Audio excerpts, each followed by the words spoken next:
Am I early? I don't see you. I see us now on the Yes! screen. Okay, we are alive. Welcome to the old school Roundup. Here we are. We're about to do the adventure, The Temple of the Frog, which is our very first D&D adventure that was ever published. It was published as part of the Blackmoor supplement in 1975. Blackmoor 2 was the supplement. There was a future version of the adventure which reworked things and made it a hell of a lot more coherent, but we're not going to use that. No, we are. We'll use pieces of it. And I've sort of made some of this my own, and we'll continue to make it our own as we play. But here we are, and we are going to get started. So I want to welcome my friends here who are playing with us. Let's jump in with Bradley Thomas, and we'll kind of go around. Feel free to share your pronouns, share what the high point of your day as far as it's gone. And if you don't have a high point, share your favorite movie quote. Okay. I'm Bradley Thomas, he, him. My high point of the day is actually getting to do this original stream for D&D with all of these wonderful people. And I will pass the popcorn to Kelsey. I'm Kelsea Botwinik-Hruza, she, they. I'll be playing Howard Minton. The high point of my day is definitely, this is all the time. Every time I go downstairs, my puppy acts like she hasn't seen me in years or is meeting me for the first time. And she's always like the happiest and most excited ever about it. So high point for sure. Makes me feel very loved. Jamie, enjoy your corn. Thank you very much. My name is Jamie Hansen. Pronouns are he, him. I'm going to be playing Mordrain Patrolum. And the high point of my day so far depends on when you count as the whole day. In the last 24 hours, it's usually the high point of every day, which is taking a bath. It's like every day, best bit of the day. Pour a couple of bath salts, light a candle. It's a great thing. What a good, relaxing Amazing. situation. Love Yeah, that. I haven't had one so far today. I just want to put that out there. It is very early in the morning. Oh, So that that's would be it. Quite strange. Stop the stream. The man needs a bath. I'll rejoin from the bath. Just I'll keep the angle appropriate.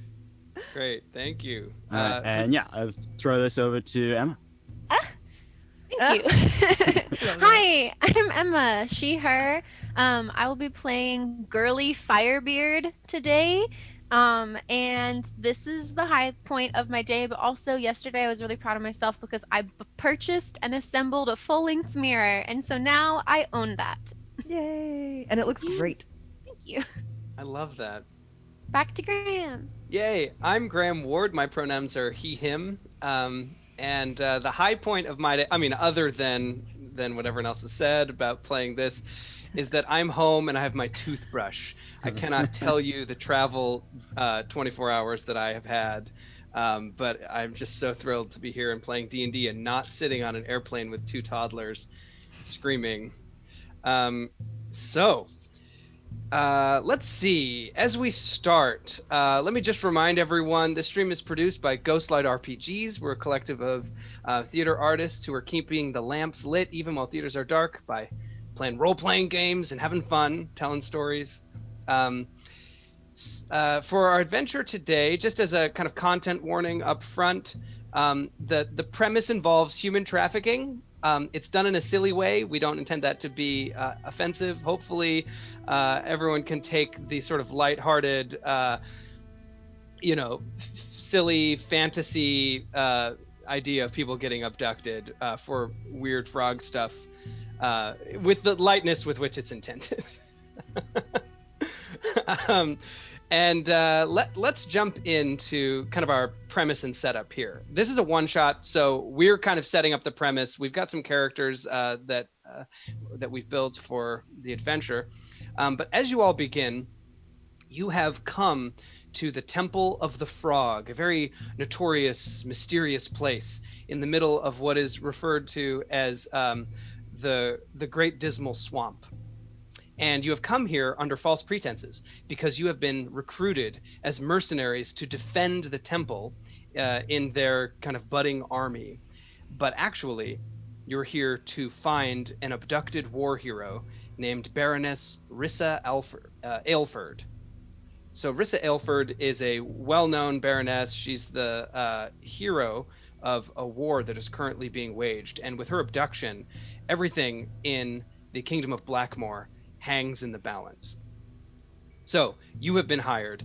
The people hired you because you weren't recognizable as agents of Blackmoor, and you have now come to see if you can discover her location. I think it's important to underline that is your objective, is to find her and get out. You would have been briefed that the forces that are at the Temple of the Frog are pretty numerous, and they're growing and growing and growing. So you're not here to conduct a siege or an assault on the temple. In fact, the secrecy and stealth or subterfuge of your mission is of the utmost importance. So, that having been said, why don't we do some character introductions? And if you're okay with it, I will have us go down the line here. So we'll start with Emma. Do you want to introduce your character, give us a sense of what they're like? Sure. I will be playing Gurly Firebeard. That's Gurly. She is a bearded dwarven fighter, a military veteran. She comes from a family of 5 older brothers, so she has spent her life trying to prove to everyone that she's just as tough as the other guys. And in her free time, she enjoys rescuing dogs and antiquing for Fabergé eggs. Oh, that is amazing. Okay, let's move down to Howard. So Howard Minton is a finely educated young human man who has always been the top of his class at Earlstown School of the Arcane. His professors have decided that he can't move any further along his studies until he gains some real-world experience. Having been coddled and adored by his mother prior to his tenure at Earlstown, he's truly lacking any basis in reality. This sabbatical will prove to Harold and the world if he is to be a powerful wizard or just a simpering soft boy who loves magic tricks, books, and fly tying in his free time. And you'll see that he has a really ridiculous ring on that he fingers a lot. He's always touching it and sometimes whispering at it. Love it. So what you're saying is Howard could very well end up becoming one with the temple. Yeah, he might just die. And yeah, I think that his professors don't hate him or anything, but he's exhausting because when people have opinions about stuff and they have no basis and they've not experienced it, they haven't seen it, and it's just dog. So awesome. Okay, next we've got Pix. Ooh. I will be playing Pix Dagger Snikt, a surly wood elf rogue who is on the surface is as quick with a drink as a dwarf, loves food like a halfling, and boisterous as a gnome, but hides a cunning wit and an elf of constant calculations. Backup plans are his specialty. As quick with a dagger up his sleeve as he is to a hug with a friend, loves puzzles that sometimes get him into trouble. As such, Pix locks with glee, living up to his name, a dangerous elf with some gold in his pocket. Okay. Beautiful. I cannot wait. And then finally, last but not least, we've got Mord. Mord, yes. I am Mordrain Mord Patrolum. He is a human nature cleric serving the goddess, I believe it's Mieliki. But this is a relatively recent service for Mord. He grew up as a soldier, and he's actually now serving the goddess because to pay penance for having killed her previous servant, a dryad, when he tried to burn down the forest. And so he's not a big fan of kind of the outdoors and nature. He likes being in the city, and it's an adjustment to him to be a defender of the natural worlds. And he's mostly taken up this life of adventuring because he wants to get enough gold to be able to bring the comforts of the city to his woodland home now and build a nice metal home and kind of pave the streets. He feels a little bit too wild there. So in other words, it's an odd adaptation of the Santa Claus. Sure, yeah. Yes. Yep. That's entirely my.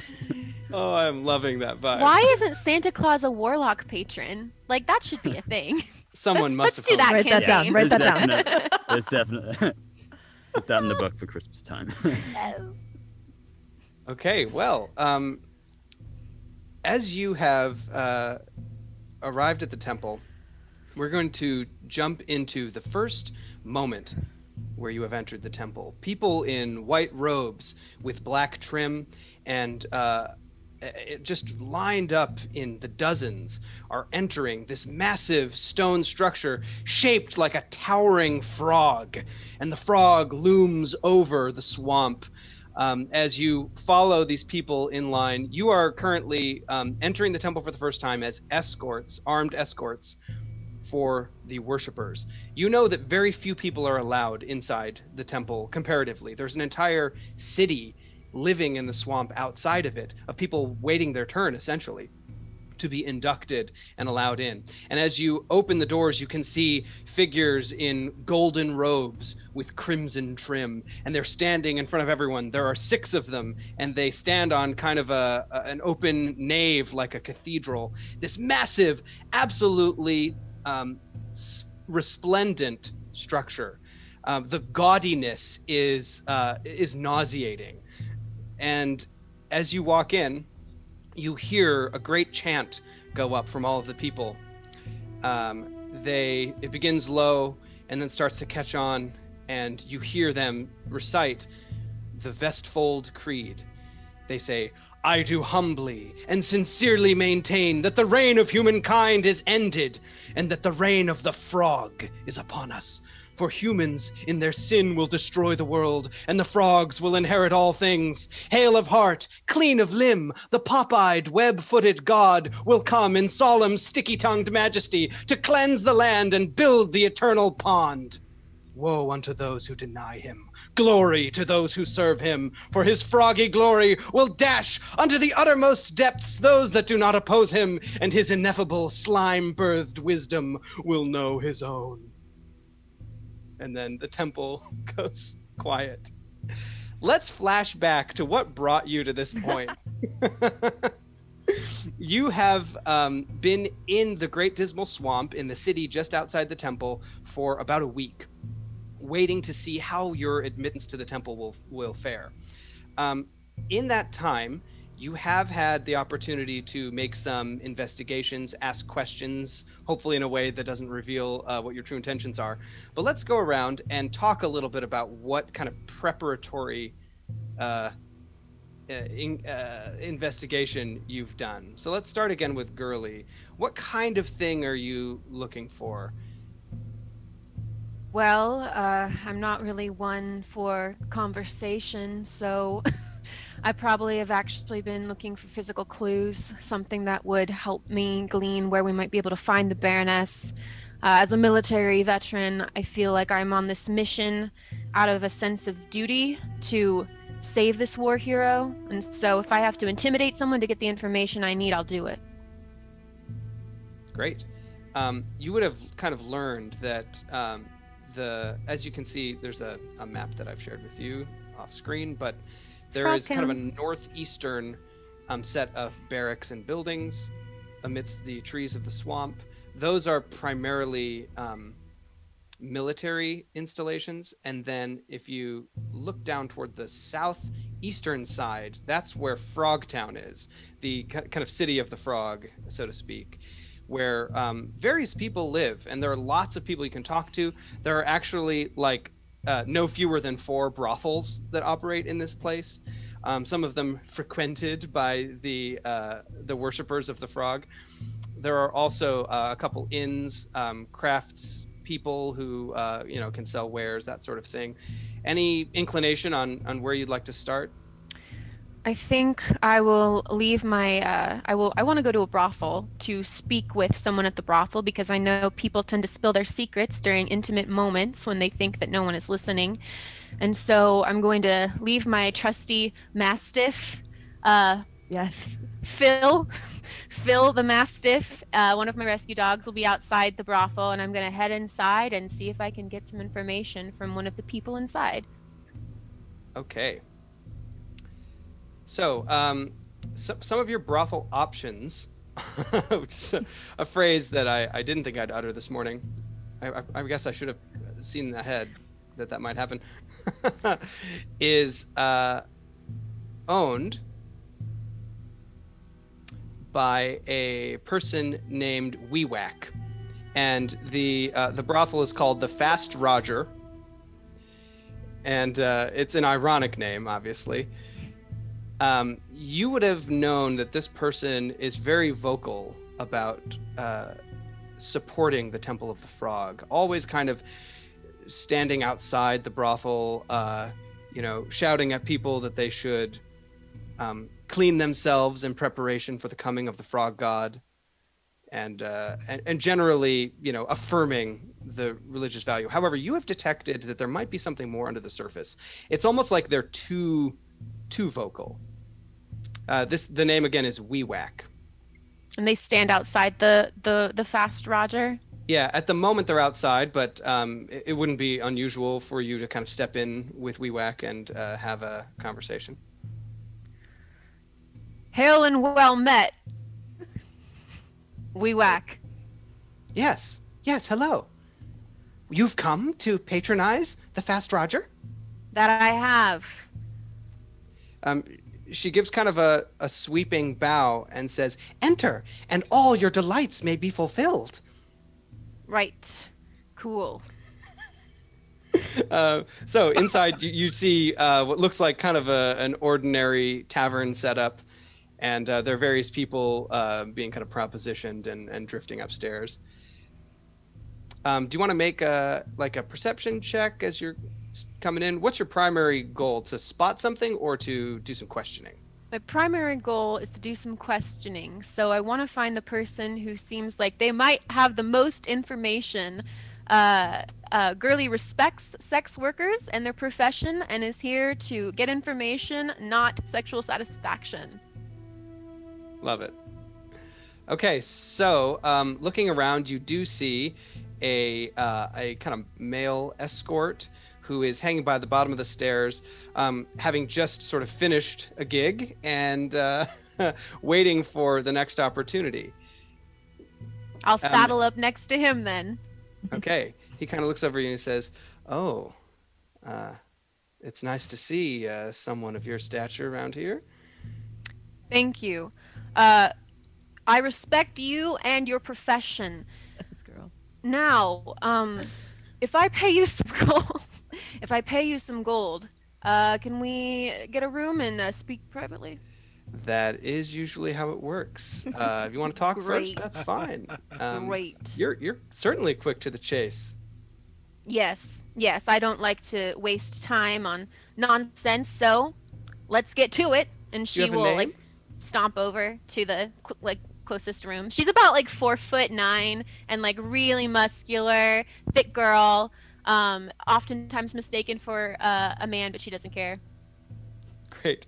Yeah, so to not to dwell too much, because I could do 3 hours on a brothel, but in game. Yeah.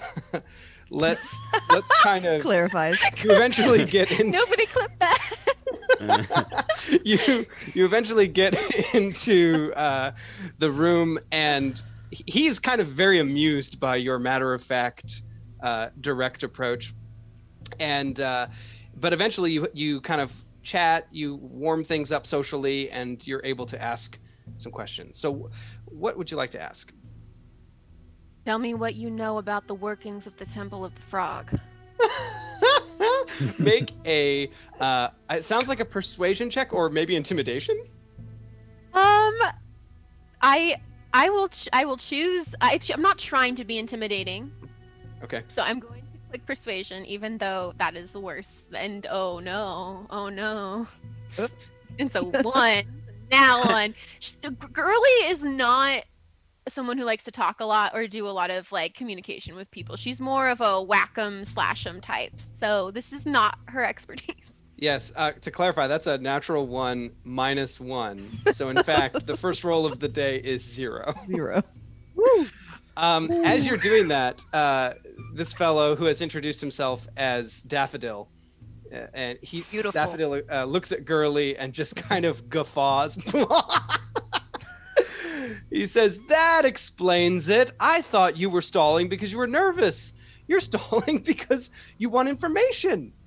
Interesting. Well, I can tell you one thing. I'm not going to talk about the temple right now. But if you do want to talk to Weewack, go ahead.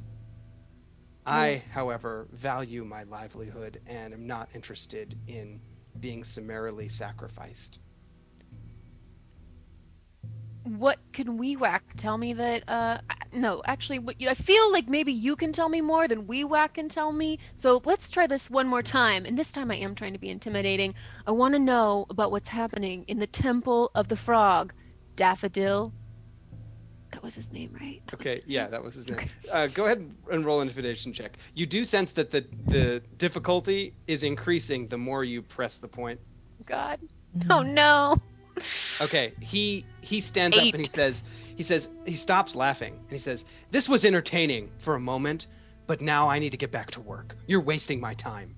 And he stands up, like scoops up whatever blankets and accoutrements he had brought in for his work and slams the door, very upset. I'll leave it here because I still respect you and your profession and I respect your time. Sorry about that. Okay. I'm going to go back outside. To my dog, Grumpily. Okay. Let's transition over to Howard. Do you have a particular approach in mind about gathering information? I think that Howard has just arrived and is sort of wanting to know, much like when one has one's first job, like, how do I what do I do? Like, so you want to find someone that has instructions, right? So Howard is going to look for someone with instructions by asking around. Sure. You are pointed to, in this week that you've been staying in Frogtown, there are some like little bungalows set up as kind of waiting pods or residences. And the person who got you settled in and seems to be managing the crowds of recruits that are coming in is a person named, let's see, just looking it up. Commander is a person named Lynn Roop. She is a tall woman. She seems to be wearing some kind of robes, like golden robes, over something that might be armor, but you can't really see it. And she's occasionally giving instructions to people. She seems to come back and forth from the temple a lot, and you get an opportunity on like your fourth day waiting to catch her attention. You're just right in the right spot at the right time. Just to clarify, do I know that we're going to try to go save Baroness Rissa yet, or we don't know that yet? Yes. And I know that it's a secret. Mm-hmm. Okay, cool. Do I know that Lynn doesn't know about it? Correct. Lynn is not great. the person you want to alert to your motives. Awesome. Excuse me. Yeah? What is it? I'll be really quick. I know you have a lot to do. I was wondering if you needed help in the temple today from me. I have a lot to offer, and I'm supposed to be helping. Make a persuasion check as Lynn kind of considers you. She literally does like a long take up and down, taking you in. 13. Okay. She says, sometimes the right person comes along for the right job. I just lost a dishwasher, and I need you to come into the kitchens and do some scullery if you can. Oh, I don't... okay. Yeah, I need your delicate hands, okay? I do have delicate hands, yeah. Okay, yeah. I'll figure it out. All right, I'll meet you back. How hard can it be washing dishes? I'll meet you back in 24 hours. I got to make some preparations and make sure that you're cleared for entry. Cool. Yes. You have an opportunity to ask another question if you want, as she's about to kind of... Do you know, Lynn, where I could possibly purchase some gloves? She will point to a direction in Frogtown where you see a little shop. yeah, there's kind of a ratty looking guy standing outside it. I'll meet you here in 24 hours. All right, don't be late. I won't. And she immediately like gives a few orders, and you see some more armed, like chainmail, spear-wielding guards follow after her, and she heads back toward the temple. In order to get in, she crosses a bridge, like a drawbridge, through a big gatehouse into a courtyard that's obscured from your view, but you see this massive towering frog temple standing over, looking down at the courtyard. No, so you've gained entry. I know that I'm better than Washington. I know, I get it. This is just the beginning. You say as no one around really gives any attention. Okay, next, how about picks? How would you like to begin your efforts at gathering information? Are there any taverns?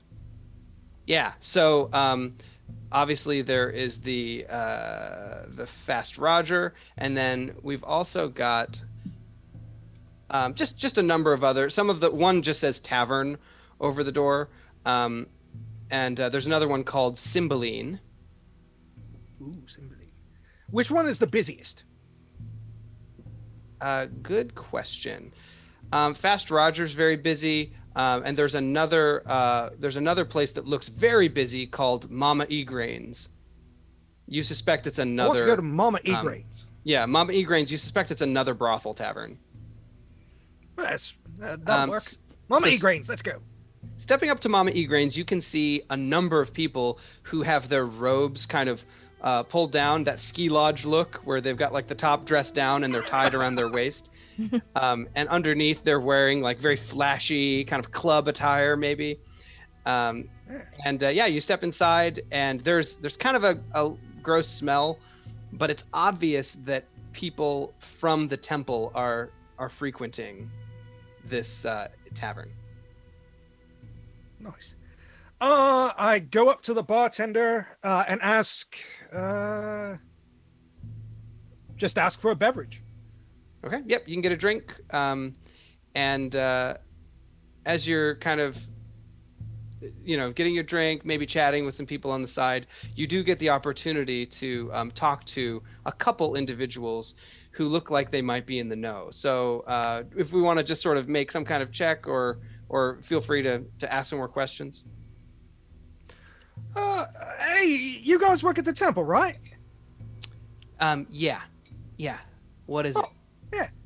I was just wondering, can I get another round for me mates here? Oh, thanks a lot. Very nice. Very nice. Yeah. How long have you been working at the temple? Oh, we've been here about a year.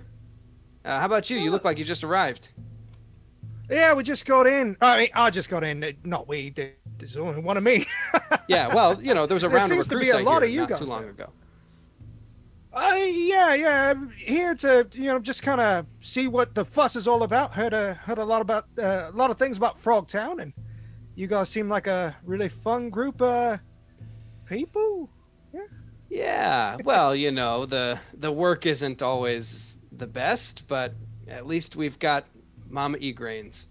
We spend pretty much all our downtime here. I'm sure you will too. It looks like a fun place. Lots of. Is this mainly a human bar or? Yeah. In the world of Blackmoor, pretty much most people are human. It's very unusual to be an elf. In fact, they look like they're avoiding asking you about it. Well, being an elf, it just comes with the territory to be naturally curious about things, pointy ears and all that. Yeah, well, I didn't want to say anything, but where are you from? Here and there, I get around, if you know what I mean. How old are you? God. I'm old enough to drink. If that's what you no, of course. No offense. It's just a fascinating prospect. We've been actually talking about the idea of eternal life recently. Oh well, I'm just a pup actually. In terms of elf age, I'm only like 25, 45, somewhere in there.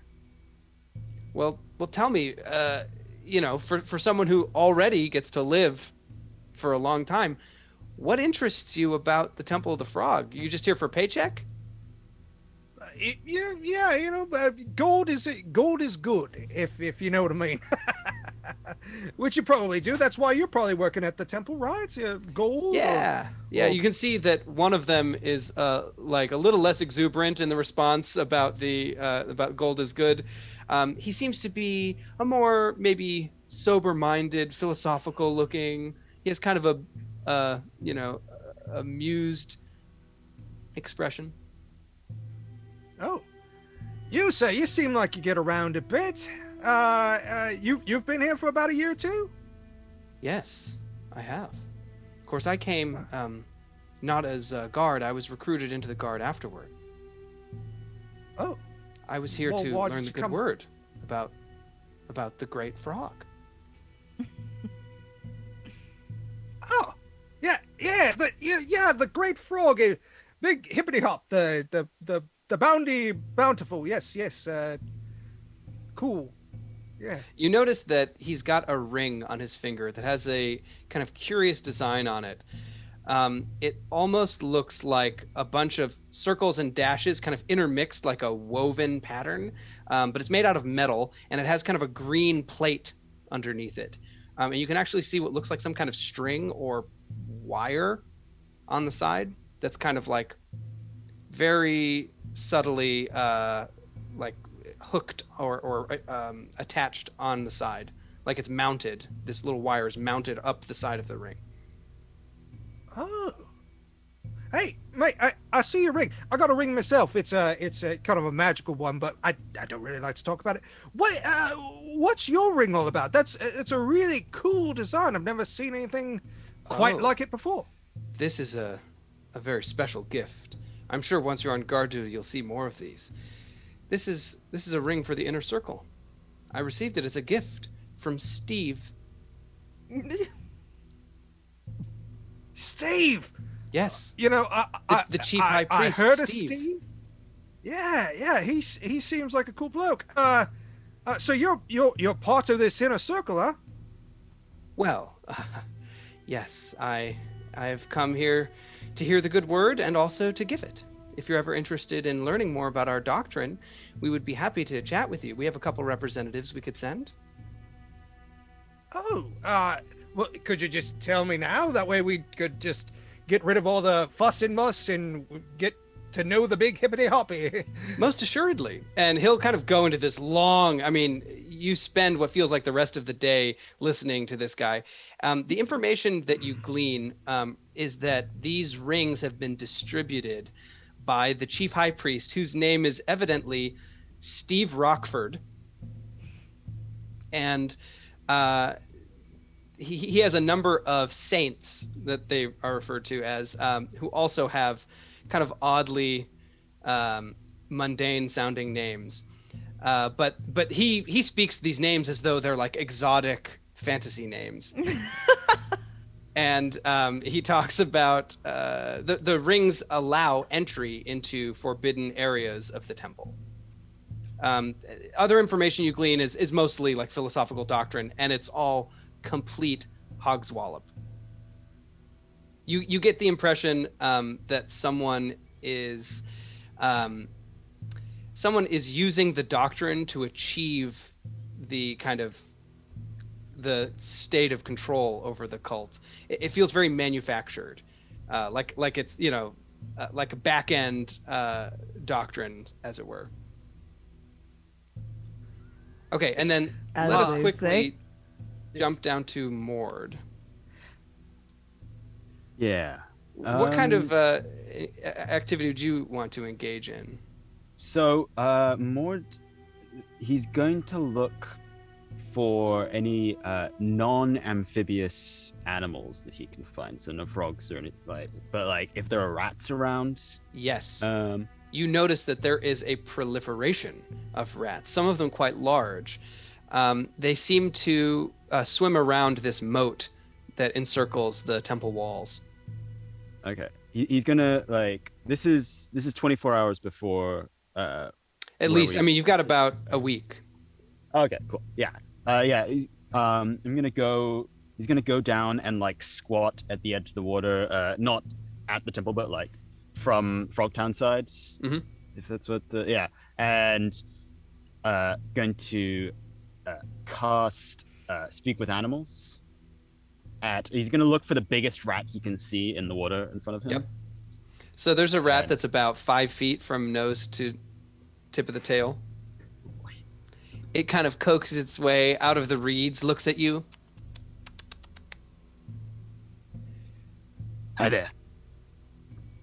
Hi. You have some food? I'm starving. Yeah, sure, yeah. I'm gonna reach into my pocket and pull out just like a hunk of meat. I was saving this for myself for later, but his tail starts like, wiggling around and his eyes get kind of wild. I'm gonna tear it in half and go, this bit's for now. I chuck it to him. This is for when you answer a couple of questions, okay? Oh. Yeah, all right, if you want. Yeah. What's your name? I don't have a name. I'm a rat. Listen, you got... Fine, it's fair. I'm Maud. Have you been inside that temple? Oh, yeah. Yeah? Yeah, we've got nests in the walls. Nests in the walls? Mm-hmm. So you must know it pretty well.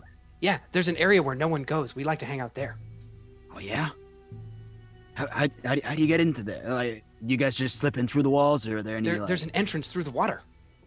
Through the water? Yeah, really? You gotta hold your breath, but you can get in. Oh, great. And it leads to the place where no one goes, or it leads somewhere different? Oh, yeah. I mean, it also leads to the breeding pits. And the breeding pits, they're like... Where all the frogs do it. That must be very entertaining to watch. No, not really. I'm mostly looking for food. Also, if you do go down there, usually people don't come back, or rats don't come back. Okay, that's fair. And would we know anything about Rissa Elfred? Yeah, what she looks like? Yeah, absolutely. You've been given a very detailed description. Okay. If I could ask, like, hey, have you seen a woman? She's about yay high, got this color hair, dresses like this. No, I mean, there's a lot of people, and they kind of all look the same. That's fair. I mean, some of them are green. That's pretty different, actually. Yeah, that's about it. Okay, yeah. All right. And about how far away from how far down is this secret underwater entrance? Oh, it's just a nice little swim down the moat there. Are you gonna give me that food? Because I've got some places to be. Okay, yeah. Just hey, sit. the rat sits. The rat sits. Here you go. Okay, it snaps up the food much like my dog getting a treat, and as soon as it gets the food and realizes you're not going to give it any more, he scampers back, swims into the water, and you can see him kind of swishing, and you do note the direction he goes. Okay. And I yell, don't tell anyone about this, okay? I'm a rat!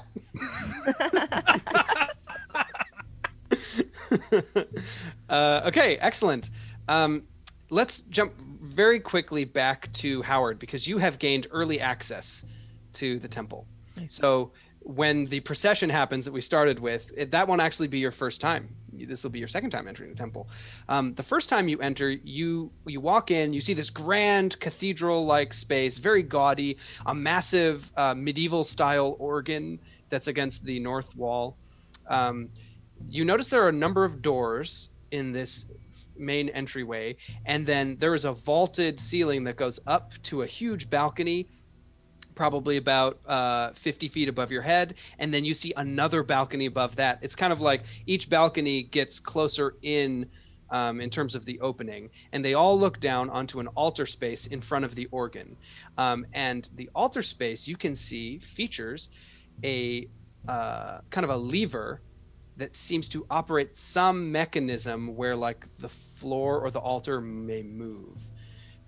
You notice there are some people standing around just making, kind of like chaperones, warders, that sort of thing. And there are also some stairs. Like, are they docents, like people that would be available to show one around or whatever, or not? You would have gotten the impression that showing people around doesn't really happen. Okay. In fact, the only reason you've been allowed inside is that you were invited, but you have this sense of like everyone's looking at you because they don't recognize you. Mm-hmm. Hi. It's Howard. They kind of walk by staring at you. Oh yeah, I'm supposed to be here. Now you've been told to meet up with the guards. So very quickly, two of them approach you. They're wearing like different gear. It looks like they were just kind of recruited like mercenaries. But they do have a little badge, and they say, "Hello, you're the new recruit." Both women, various heights. I am the new recruit, and I'm here to do whatever you guys need me to do. I'm helping, and I love frogs. Well, isn't that fascinating? And they kind of walk you in stern silence down a stairwell, and you eventually arrive in what looks like some kind of barracks. And they point out some things that you need to sign, gear that you can collect, and then they basically just post you outside a door. Oh, cool. And you find yourself in kind of this intersection hallway, standing there, and they say, "We'll be back in 6 hours." Oh, okay. Do I get a sandwich or water or anything like that? When you're relieved, you can go to the mess. Okay, thank you. Thank you. So, during your 6 hours, the main thing you notice is that there are different ranks moving around, and you hear a couple bits of conversation. The first is that two lower-ranking recruits are complaining about the officers having a secret club where they meet in a room that no one else has access to, and they gamble and kind of just have like downtime, social time that the soldiers are jealous of because they're forced to go out to Frogtown where it stinks, and they have to go to the brothels if they want any kind of entertainment. Okay. Is that just as they walk by? I hear that. Yeah, they're kind of like two people complaining loudly about it. Awesome. And then the other's like, "Shh, they're listening."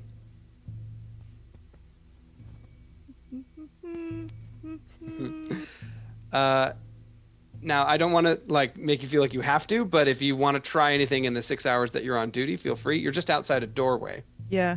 What? Where? Like, how deep am I in this doorway? How deep is this doorway within the confines of the temple? You went downstairs what felt like just kind of one story, maybe. So maybe like 40, 50 feet down from the main level. And did the guards tell me what I'm supposed to do if something happens? Yeah, they would have told you just make sure no one comes in. If someone tries to come in, kill them or scream. Okay, cool. So I want to open the door just to see if anyone's right in there really quick. Yeah, you do not see anyone in there. You see what looks like a network of hallways, but to your left, there's a diagonally branching hallway, at the back of which you see a 30-foot pit that opens up. There is like a little gantry ladder that leads down. The pit. But this pit is it's like a huge gaping hole in the masonry of the substructure. I definitely want to go look at that pit. Okay. Is it far away? Like, how many feet away is it from where probably I am? like 80 feet away. Okay, down that so hallway. I definitely want to like see if it's going to be cool, because people haven't come by too frequently. Yeah, not so too much. I'm going to Go. just like run over there really quick. And I do have my Go, make backpack us. on. Like, Okay. Make a stealth check. okay. Sneaky boy. So 18. Ooh. Awesome. You slink your way to the pit. Looking down, you can see that it plunges into darkness, and from very, very far below, you hear ribbit, ribbit, ribbit, multiplied by hundreds. There is a virtual choir of frog ribbits coming from below. And I also wanted to say, when I had my full day before, I've been here for a few days, blah, blah, blah, blah, blah. I am a cloistered scholar, so I have access to like libraries if there is one. I was going to do any research I can about this temple that I can know. Like, I know that it's a temple of the frog, that it's a sort of like a cult. Other than that, do I know what their claim is or whatever? Yeah, make a history check. Okay. That's a 16. Okay, so you learned that in the Great Dismal Swamp there used to be a previous Temple of the Frog. The locals affectionately referred to them as froggies. They were just kind of a harmless little frog cult. They really liked frogs and occasionally would make human sacrifices to those frogs, and the locals were not fans of that. They were, in those days, they were consensual sacrifices. And then something happened about 3 years ago where the leadership structure of the order changed and everything became expansive, almost this like colonialist mindset. The doctrine subtly began to change. You're not able to learn much in terms of specifics because not a lot of people come here and then go back and report. But from what the locals have heard from like people who've managed to defect, it seems like the order has turned into something a little more organized and a little more sinister. Okay. But you suspect this temple is new construction built on top of the ruins of the previous temple, which was around for like 200 years. Okay. Do I get the idea that this is that they're doing something arcane here, or that it's all just people being weird people? Definitely there's something what you would consider like supernatural about the place. Cool. Awesome. That's helpful. Ribbiting. Okay, I'm going to run back to my door. Yeah, you start to hear people coming, and so you scamper back to your post. Cool. And you suspect that the punishments for leaving your post are very severe. Yeah, and I'm an A+ student. Like, I have a 4.3. So there's not a world where I would be caught doing something wrong. Okay, so all of you having gathered your information, you're able to touch base. Despite the fact that that Howard is working in the temple, you're not allowed yet to live there. So you're still arriving again for your second time as you enter the Great Service. This is the dusk ceremony. So I'm going to show you all the map of the Great Cathedral.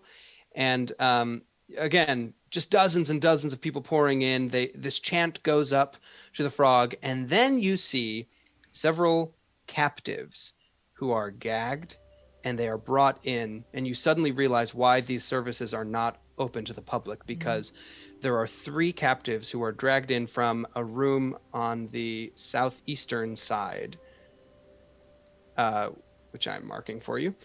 And they are brought up through the kind of entryway to the nave of the cathedral, and Steve, who is the foremost of the saints, wearing this golden robe that shimmers in this fantastic light display that plays along the ceiling of the temple. He pulls the lever, and the altar opens up. It turns upside down and slides open to reveal a 30-foot pit. And then these captives are kind of doused in this little green liquid that they've got in a decanter. And then after they've done that, they shove them off the ledge and they plummet. You can hear kind of muffled cries as they fall. And you just hear this cacophonous croaking of the frogs from below and no other sound. And then the service ends. They say one more little prayer, and the people start drifting away. You have an opportunity here, as there's a lot of people around. You might be able to slip into a doorway or whatever. You're all together now, so you also have the opportunity to kind of whisper amongst yourselves. So the floor is yours. Holy shit. Oh, yeah, that pit's full of frogs. There's frogs in there. I heard them earlier. I think the frogs might be fucking, or like something. What? Breeding room. Interesting.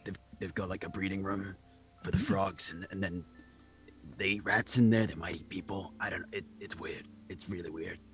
Okay. Writes this down. Should we I go to reach for my like a weapon, looking at everyone like, is this the time when we just start to, hack and slash? Or are we gonna wait for later? Let's probably like rein it in a little bit, but I have a little bit intel on the layout if we want to swoop in, swoop here. Swoop. I'll say we go Whatever. swoop. Let's go swoop. So Graham, do I understand where to go? Like, how can I get back to like sort of where I was before, where I've walked. Like now that I know. Yeah. You would know that to sneak back to the area you had been exploring, there is a staircase that leads out of a library. So up here at the top, sort of northwest of the map. Are all these lines? Are they like seats? Yes, So we could hide behind them. Okay. Pews. Mhm. Okay, cool. So yeah, if we just want to go right up there, then I think we can have a little moment to reconvene. Sounds So good. I start to do it. Whatever you say, magic boy. That's pretty presumptuous, but you are correct. She knew I was. So as you head up Unlock the the dwarf. cathedral, Pix, was there something you wanted to add in? No, not yet. Okay, great. So go ahead and make a round of stealth checks as you, as a group, try to, hide amongst the crowd and work your way up to the library. I got an 8. I got a 6 because I have to roll with disadvantage. Mm. I've got yeah. I got my armor on. Clink, Heavy. clink. Clink, clink, clink. I also got it 6. Jeez, Hey. Louise. And You got a 11 plus 6, 17. 17. Yes. Okay. So I think that Howard definitely is just really excited. We want to be really quiet, okay? So everybody be really quiet. Let's be- Clink, clink, clink, clink, clink. So as you slip am being into the quiet. library, you are greeted. Go ahead and, if you want to move up there. You're greeted by a librarian who is standing in the doorway. He looks like an elf, and he kind of looks knowingly at you, and he says, "I espy some people who are interested in knowledge, do I not?" You do. I am. Off to the library to hit the books? Yes, we are. I love books. See, I have a little pin on. That is my Cloister Scholar pin. I'm actually coming from Uralstown, and I would like access. These are some friends of Oh. mine. Of course. I recognize you. You were here yesterday. Yep, helping where I can. I'm just happy to be here. Well, no one ever got punished for seeking knowledge. Come on in, and he'll Okay. kind of usher you into. There's a little entryway, after which you come into. Oh, you know what? I'm taking you to the wrong room. Let me move you all down. The library is pretty fancy. You see like oaken shelves in rows along the western side of the room, and then some furniture on the right side of the room. There are some people in here, and they look like they're just sort of finishing up various studies and preparing themselves to retire for the night, as the sun has now gone down. So yeah, if we just let's get together, get some tomes, and start reading, guys. That's what we're here for. Reading. You know, Howard, that the doorway you went down originally is to the north. There's a doorway set where the kind of shelves stop, and you could walk through up to a, through a little storage hallway, and then down a staircase. Okay, cool. So if everyone comes over around me, and I have just grabbed a book, like at random, and so I'm just like, okay, we're in. Oh my god. The librarian does make some conversation. Oh, hello again. He says, I noticed that you're quite an eclectic bunch. You've come here to be guards for the temple? Yes. I love frogs. Of course, naturally. We all do around here. Can I offer you any assistance in terms of finding a tome you're looking for? I'm still working on narrowing it down topic-wise, so I'm sort of going to select some options here. I am working on a paper, but if you were able, I would just love a little bit of freedom to browse. Yes. He kind of gives you each a look like he's discerning something about your motives. And you also notice, Pix, that he is wearing a ring that matches that inner circle ring that was worn by the person you met in the brothel. Okay. And he says, once the other people have cleared out of the library, he says, I hope it wouldn't be too prying to ask if I might enlist you for a little help. Of course, I'm happy to You help where I talking to all can. of us? Yes, yeah. Oh, good. That's what we're here for. Yeah. Well, I realize that frogs are very popular around here, and I must admit that I believe devoutly in the frog god, so let there be no mistake about that. And then he kind of looks around to make sure there's no one else hiding in a corner with a book, and he says, there are some very, very mischievous people who live below in the lower areas of this temple. I believe they've overstepped their bounds, and I'm a member of a group of us who would like to see them taken down a peg. Now, you look like very capable, armed adventurers here for the good of the temple. Well, if you would like to help the temple, I would say, listen to me and follow my instructions. And if you do that, then we might be able to come to some kind of mutually beneficial arrangement. You see, the people who keep the frogs, the keepers, have become corrupt. Their motives are no longer centered around the good of the people. They are too concerned with the breeding. Can you tell us gosh. more about the breeding? Yes, they have been breeding with the frogs. Of course. The people? Yes. The people have been breeding with the frogs? Yes. This Interesting. there's been some kind of strange genetic modification that allows this to be possible. Not everyone can, but there's a burgeoning population of frog folk, part people, part frogs, down in the lower areas of the temple. They run that space like it's their own private domain, like it's their own little kingdom. They're not real members of the order. Now, of course, this is absolute heresy, but there's a reason why the great, the wise, the all-knowing Steve permits this to happen, and that is that he wouldn't like there to be open rebellion amongst the ranks, open factionalism. But there are a group of us who believe that if we could quietly dispossess the Keeper of the Frogs from her perch, so to speak, that the order would be better for it. Now, I'm not saying you should charge down there and start hacking people up. As he laughs about that, you get the sense that he kind of wishes you could do that. Just do that. He says, but if you stick with us, you'll have a future here. Just remember that if you stay with the Keeper of the Frogs, you will have no future, for that part of the order is soon to be eliminated. Right. Yeah. No, I can't believe they're doing that. It might be wise if we go check it out and see what's going on. Is there anything that you could give us access to that space? We could bring intel for you. He says, I can't go down there. My ring does not permit me access to the lower dungeons. However, I can certainly point the way. And if you can just keep your ears out, we don't want to do anything aggressive yet, but be ready for instructions. Absolutely. And he'll open the door to the north hallway where you can see there's some storage things lining the walls.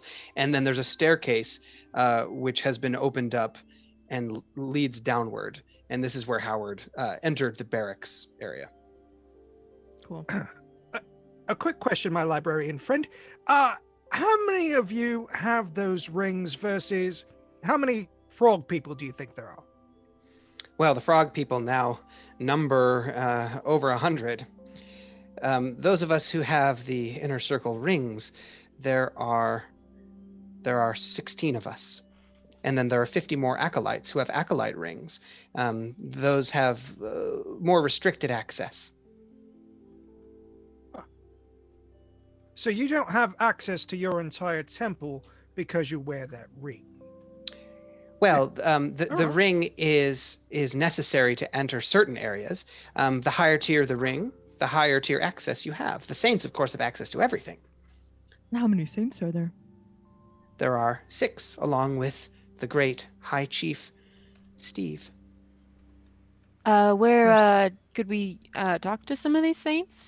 Just kind of get their opinion about what's going on. Oh, they're very busy. They love to speak with worshipers, but generally it's by appointment only.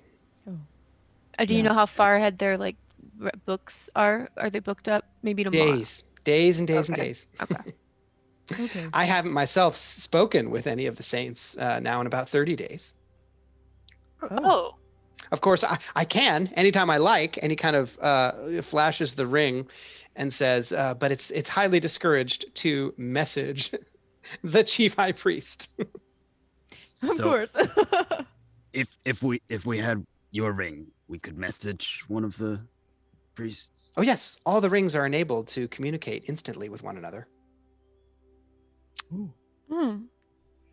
Okay. Well, thank you. And I start walking toward the door, like the North Hall door. Great. So heading down? I don't know. You guys can do whatever you want, but Man. I feel Howard feels that he has exhausted his resources. If we're not going to kill this elf, let's go downstairs. I was sort I of wanna hoping ask- someone would. Is the green jelly on the people thrown in the pit part of the breeding? No, that's a taste enhancer for the frogs. Oh, of course. Because those Stupid. people are being eaten by the frogs. Yes. Quick, can I roll a history check, I guess, to see how do frogs have teeth? How do they eat people? I want to see if Howard knows how that works. You might need a Google check because Okay. honestly, I don't know that much about frog anatomy. Definitely frogs can have eat. teeth. And if the Yeah. frogs were sufficiently large, they could eat, Okay. no question. Ah, I didn't think about them being sufficiently large. They're big. There's a Well, vocal I mean, sac. if they're That's people good to know. sized, I mean, this is. If they're Yeah, I guess breeding they with can't have people, there sex has with to be some. people, Yeah. That's Okay. fair. The context, yeah, I'm still seeing little baby frogs though. In my Me mind. I didn't too. even didn't think about that monstrosity. Okay, cool. We're good. We're on track. All right. Halfling sized, which is better. I'll Better follow. take on halfling sized frog people than Uh-huh. giant frog people. Yeah. I'll follow after Howard. I'll go downstairs. Okay. I'll follow more. Descending, you're able, Howard, to re-engineer your route and make it back to the area of the chute. You see that there are, on your way, a few stairwells that lead down that you pass. Let me move you here so you can see the map. Ooh. Oh, You are standing just aside from the massive chute that leads to below. So you can interpret that this is directly below the altar where the people were sacrificed. Looking up at the ceiling, you can see the mechanism where the altar flips upside down and shifts aside. You see what look like some kind of strange tubes, colored tubes, or like what we in our world might describe as wires leading off of the underbelly of the altar. like do we probably see- because they do the lever. Is that what we think that is? Your characters probably have no idea what the Okay. function of a wire is. Do we see where they lead? They lead into the walls. They're like brackets that they travel Okay. through, and there seems to actually be some kind of structure inside the wall where these odd colored tubes lead. You would guess that's also where the rats live. Cool. So this is the pit. This is where all the people go and die, and then the frogs are in there. You can see some branching hallways. There are two hallways that lead to the southwest. One leads directly west, at which you can see a staircase that heads down to whatever the lower level below you is. And then there's the doorway that Howard was guarding, kind of to your southeast. Which way do we go? I don't know. Do we want to just go for it? Explore a little bit? Do we want to do what that elf guy said and kill the frog breeding people, or does he seem shady to anyone else? Oh, he's definitely shady. I mean, come on. But I mean, Yeah. it's sort of like if they're bad people, it's probably better if we just take care of it, right? Well, they could all be bad people. Whoever has the What- Baroness, that's who I'm ready to Right. kill if necessary. Right, we have to keep our eye on the prize. You're right. You're right. This is why I'm here. This is great. This is good knowledge. We're not here for side quests. We're here to get the Baroness Right. out of here. keep focusing. Yeah, thank you. Has anybody discovered some intel about where she might be or how we might find her? Oh, I forgot to ask about that. I got a lot of frog stuff. Big old hippity hop. Maybe she's just already dead and that's it. I mean, oh, we could go try to find that area where they were clearly keeping the people earlier. Yeah, that would be back upstairs. You would get the impression those were like holding cells. Mm-hmm. They probably would have been brought up right before the ceremony. Okay, cool. There's definitely a place that's less cosmetically appealing where they would keep prisoners. You just have to discover where it is. Yeah. I say we just start looking, and I mean, we've got basically a pass, right? We have that librarian whose name we didn't ask, that we can just say we were sent here to gather something for them. I'll say we go down. Yeah. There. Maybe the Baroness is... What? In You love with think the we should frog. go down there? Yeah. Follow the smell. It Oh. smells worse down there. Let's go.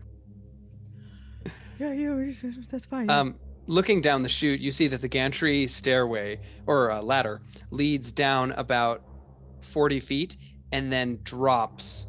And in your dark vision, it goes as far as anyone's dark vision will reach, and does not end. So you would guess it's a pretty long drop.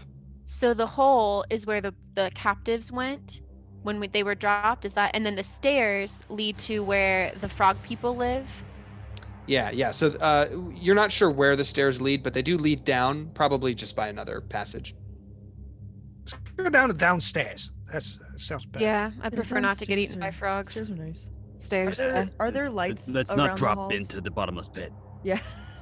No, this area is dark except for people who are carrying torches and lanterns. Okay, I'm gonna cast light on my dagger Ooh. and hold it in front of me Awesome. so that I can see. And it just sort of is like turning on my cell phone. Like it's no big thing for me. Great. All right, and Girly is gonna head down the stairs.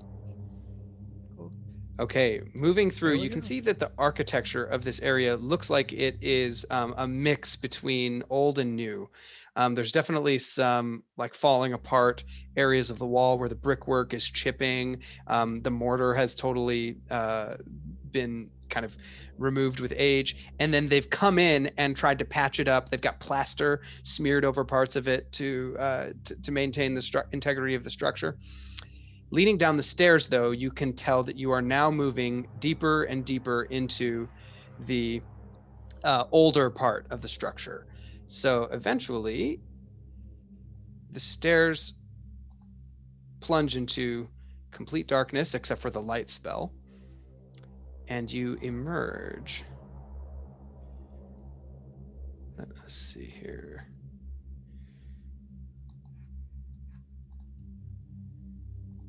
The room around you is very dank, very damp. You can see mold, lichen, all kinds of strange growths along the architecture. And the sound of the croaking is just cacophonous. What? Let me move. Oh, I thought you give you- said something. It's loud. Yeah, good grief. You'd better stay back, Howard. We don't No, yeah, don't yeah, wanna. back. Yep. Yeah. There's a narrow stream that cuts across the bottom of the stairs, just about 5 feet from the foot of the stairwell. And across that gap, you can see water teeming with what look like frog heads, kind of bobbing, frog limbs moving around. For the moment, they haven't noticed you, but you think you got to be very careful being down here. Howard, where you've just moved, kind of north up this hallway, you can see what look like some storage areas Okay. that probably don't have frogs in them. It's a little quieter in that direction. Guys, there's some like other areas over here. Do you want me to go check them out? Don't go alone. No, yeah, you're right. Could all go. Yeah, I don't want to stand here looking at the frogs. Before we leave the frogs, can I do an investigation check to see are these human-sized frogs? Are these regular-sized frogs? Do they appear to be doing something? What is it? What do we look? Is this just a pond? Make a perception check. Okay.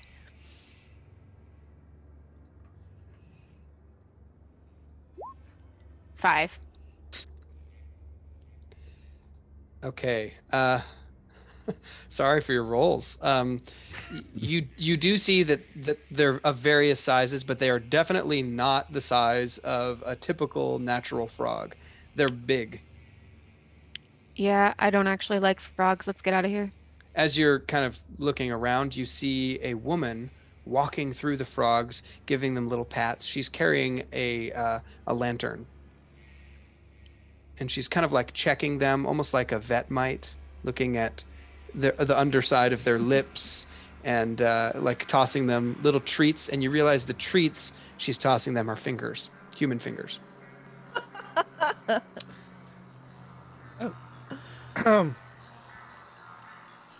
You want to go to the storage area? Yeah. Yeah. And I definitely have started like inching toward it because I'm sort of creeped out by the croaking. So Great. Yeah, the storage area is just filled with various crates. Looks like dried foodstuffs, other supplies that weren't being kept up in the barracks that have been kind of dragged down here and left in that area. It's a little secluded, so you have time to kind of make a plan. Let me just give you a broad spectrum description of what the situation is. So you didn't explore too much of the barracks. The north area where the chute is seems to have been a route, either the chute or the stairs going directly into the area where the giant frogs are. It's probably not necessary for them to have guarded it other than just posting like Howard there, because the frogs can defend themselves and anyone who makes their way down here would be in great danger. That's what you've decided. There must be another way down in other parts of the temple, either up from the barracks or along these hallways down in the lower depths, where you might be able to find more of the actual like living spaces. And you've interpreted there are hundreds of people who live in this temple. There must be another way down. Should we try to find that other way and go back up to where we were? Go down some of those hallways, or... Because we're basically in the pit, right? Isn't that where we are? Yeah, that's what you would interpret. Mm-hmm. So we know how to get there one way. Let's go see if we can find the other way. Yeah, I'm team going back upstairs and examining. As you things. say, No. as you say, going back upstairs, you watch as the lantern light crosses, and the woman, who you presume is the keeper of the frogs, is now standing at the bottom of the stairs, blocking. Oh wait, hide we were my told about the keeper of the frogs. That's what the librarian said, was keeper of the frogs. Oh, should we kill her? Hail and well met. Are you Oh. the keeper of the frogs? I think we're just talking to her. All right. Well, she's blocking our path. She knows we're here. She looks over at you. You can see she's actually kind of an elegant person. She's got like this very well kept dark hair. She seems to painstakingly keep herself hygienic, etc., despite the foul nature of her work.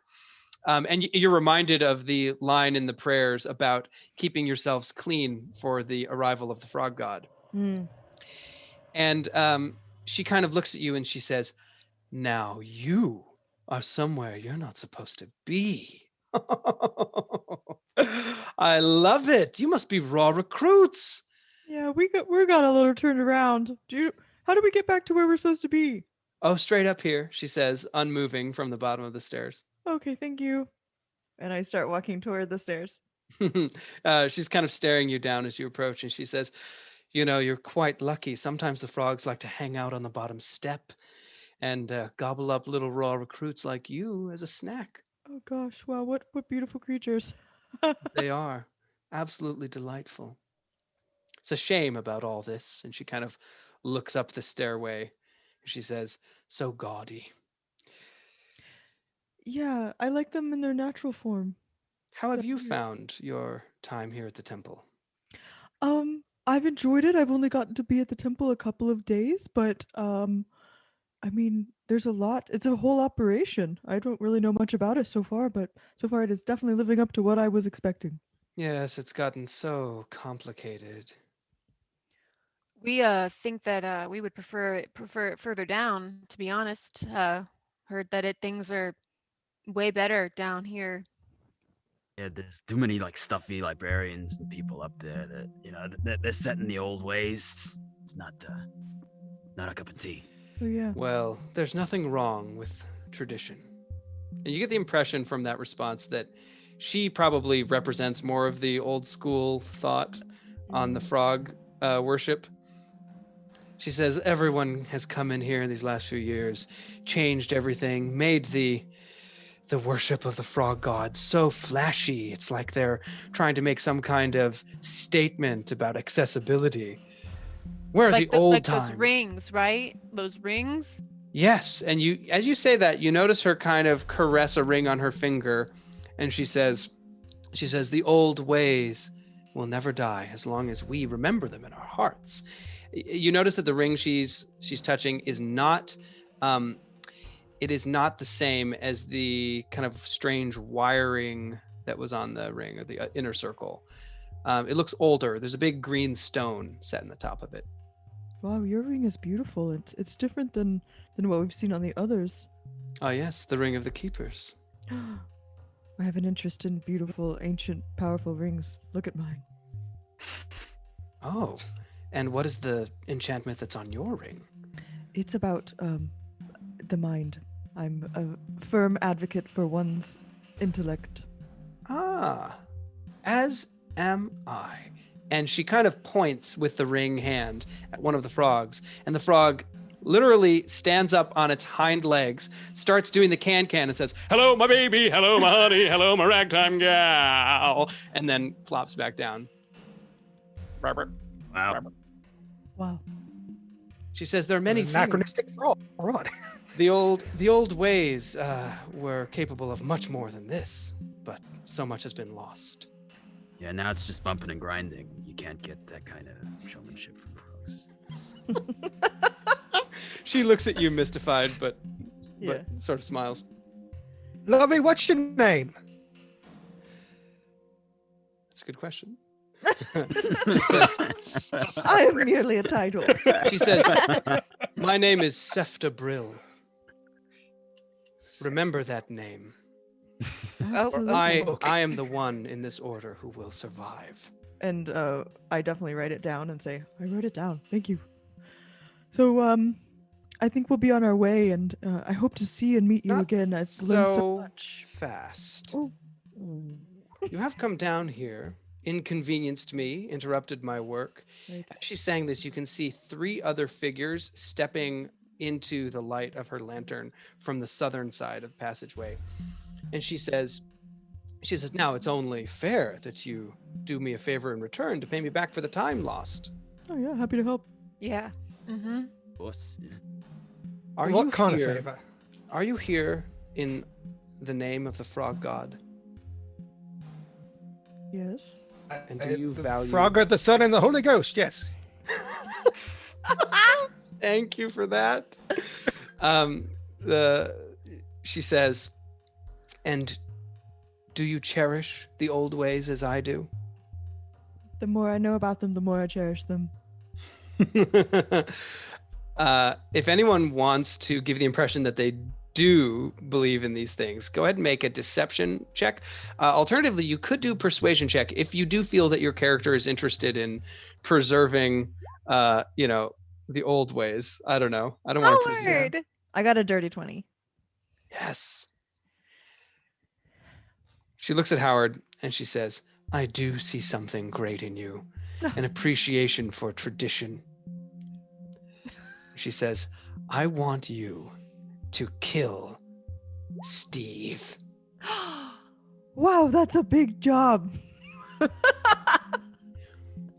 If you are able to kill him, you will have high honors, and you will be blessed greatly by the frog god. And when is this due? She says, "We can lie in wait for some time. Done. There's no need to do it overnight. You can- Remember, though, that and then down you- here, you are not under surveillance." And This we is are my there. domain. This is the realm of the keepers. We're not beholden to Steve. Okay. What kind of surveillance do they have upstairs? Oh, all the walls are filled with his scrying sensors. They feed it up to the panels. And from those glowing panels, he watches the movements of everyone. That's where the not- tubes go. The tubes. Yes, his strange magical tubes that lead up to the glimmering panels where he watches and scries on all. Mm. Do So- you know? Oh, sorry. You go ahead. So Steve is up on the top, tippity top. Yes. His quarters are on the third floor. He spends much time in the mind of the frog with his indoctrinations. He has stolen so many good worshippers from me. Oh, by feeding them to the frogs, or No, by indoctrinating them. He straps them into his tubes, and they come out saying mad things, just gibberish. Oh, that does sound bad, actually. Like Yeah. legitimately bad. like something we should stop? Yeah. It's nowhere Yeah. near as good as feeding people to frogs. Right. Right. That's good, clean fun. That's Yeah. you That's know. just like part of worship. She says, if you wish to help me with this, we will need to destroy what he calls his generator, whatever that is. It projects some kind of magical field that runs all of his sorcery. Ooh. If we were to destroy that, his rings would not be able to access the magic. Oh, I like Everyone except for we four, the keepers, would be disempowered. And then we would have reign over the temple. Ah, that sounds good. There's 4 keepers. Okay. Wait, is that them? Yeah, the three the three people who have approached behind her, they also have rings on their hands, and they're kind of looking at you eagerly to see what your response will be. Mm-hmm. Hi guys. Nice to meet you. Cool. Yeah, well, we'll work on that. Thank you for the assignment. We get like an Let me ask a extension. question. Sorry, Mort. Go ahead. No, just could we get? You said overnight. Can we like push that to maybe like 2 days from now or something? Like, Yes. Time is not necessarily an obstacle here. All right. Pix, you. Yeah, nice to meet you. Your Eminence. Do you have any other people down here? People that might be being kept as froggy fodder? Well, no, we don't keep them down here. We have to keep them separate from those that would devour them. But we do have plenty of frog folk if you're looking for numbers to assist. No, frog folk. Neat. Oh, we'll keep that in mind. Yeah. Yeah, we have to do. I'm just kind of intel looking for a. first. Yeah. I'm kind of Okay, looking no, for a warrior type woman to mate with, but maybe frogs are good too. Yeah. Have you seen any warrior type women around at all? Well, there is Kind of new to the area. the commander, Lynn Roop, but Oh, I know her. She's a fine woman. I don't know if she wants to mate with you though. It's sort of a. thing. she's an enemy. Oh, okay. Okay. When I say fine, I mean attractive. She's one of the saints, one of Steve's minions. Oh. Okay. But no, I haven't. I don't know what you're talking about. You seem to be making some kind of reference to a specific individual. Well, not necessarily. I just I wanted to know what if you've seen any type of people that are kind of new here, much like us, but being held for for the chomping of the frogs. Yes, they're being held in the mind of the frog, conditioned to accept their fate. You will find them at the top of the temple. So Right. Then that's where we should go. what is the point of them? I mean, like, where do they find these people, and like, why are they chosen to be sacrifices? Well, we used to have willing sacrifices Right. back when people understood the traditional values. Right. But now it's like pulling teeth to get someone to be sacrificed. You have to bring in people from other settlements. And they get indoctrinated by this tube thing. Yes, it makes them compliant. There are others who have been indoctrinated who aren't sacrificed. It depends on what Steve wants. He always is eager to have people follow him. Sure. Yeah. Instead of the frogs. Yes, I would be in charge here if it weren't for his indoctrination. Yeah, well, luckily you've got us on your side and we're capable of everything. Drop my dagger and it clangs really loudly. No, yeah, he's right. We'll take care of this for you. Come on. All right. So she steps out of the way and she says, I do warn you, if you stray down here again, I won't be able to protect you from the things on the southern side of the caverns. The frogs are in my command as long as they're within 120 feet. So be cautious. Wait, what's on the southern side? Oh, those are the unclaimed portions of the dungeons. The old structure, it's mostly abandoned now. Trolls live there and occasionally steal some of our beautiful babies. Oh, monsters. She strokes a frog head. Okay. Thanks for the heads up. As you head back up the stairs, she kind of moves her hand again in a gesture, and a bunch of the frogs start going, bye, bye, bye. That's so nice. Okay. So the stairs lead you back up onto the kind of barracks level. At this point, you actually see a large number of people passing through. These look like other hirelings and mercenaries. They maybe are doing some kind of switch of the guard. And they are moving past you into a room on this kind of southern passage just south of the stairwell that you're climbing. Do we want Looks like look, right? about 20 people. Oh. What are they doing? Just walking? Yeah, they're walking through. There's like a shift change, basically. And some of them are like taking off their armor. A whole bunch of chatter going on. Okay. I'm gonna stow my light and hide up against the wall. You would guess that as recruits, you probably don't need to, like, you'll blend in just fine. Okay, cool. They have a variety of gear. They all look like adventurers like you. Okay. I want to like intermingle with them, see if we can pick up any information. Say, Yeah. And I will uneasily follow behind and be like, yeah. Great. So as they're moving through, you can hear some of them are saying, "Oh, we gotta get in there. It's been way too long. We've had that game on hold. The pot's just sitting out on the table." And the other's like, "Hey, come on. You're not gonna take me this time. You had a good run the other night, but I'm feeling hot tonight." And then you hear one of them suddenly just kind of like with a glazed look in her eyes. She looks up and she says, "Luke, I am your father." And then she kind of blinks and then continues walking with the rest of the group. And they look back and they say, "Oh, the conditioning." And one of them puts their arm around her. Aw, cute. Right. And the other says, It's okay, Tanis. You'll feel better soon." Promise me something.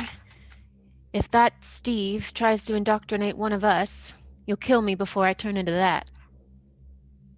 Yep. I'll kill you. I'm gonna hold you to that, Howard. I'm not promising that. As the group makes their way into what looks like a large barracks with lots of bunk beds, and another door that is open and looks like it leads to like a game room or a rec room, the conditioned woman once again kind of like pops her head up and shouts pretty loudly, "Here's looking at you, kid!"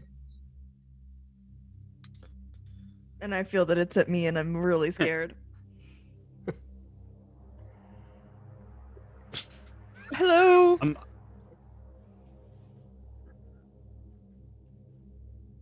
They're not necessarily looking at you as a group. Yeah. They seem to be like glazed-eyed and saying these strange arcane phrases that don't make sense to you. Mhm. Are there any non-humans?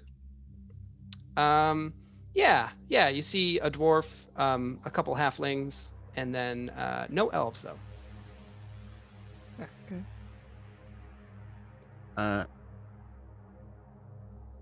What was one of the other guards like said? Tanis the conditioning, right?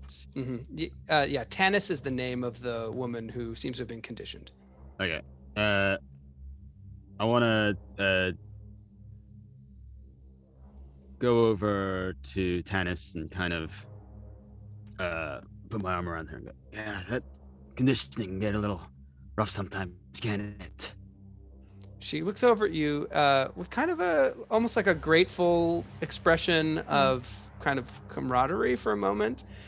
And then she grins broadly and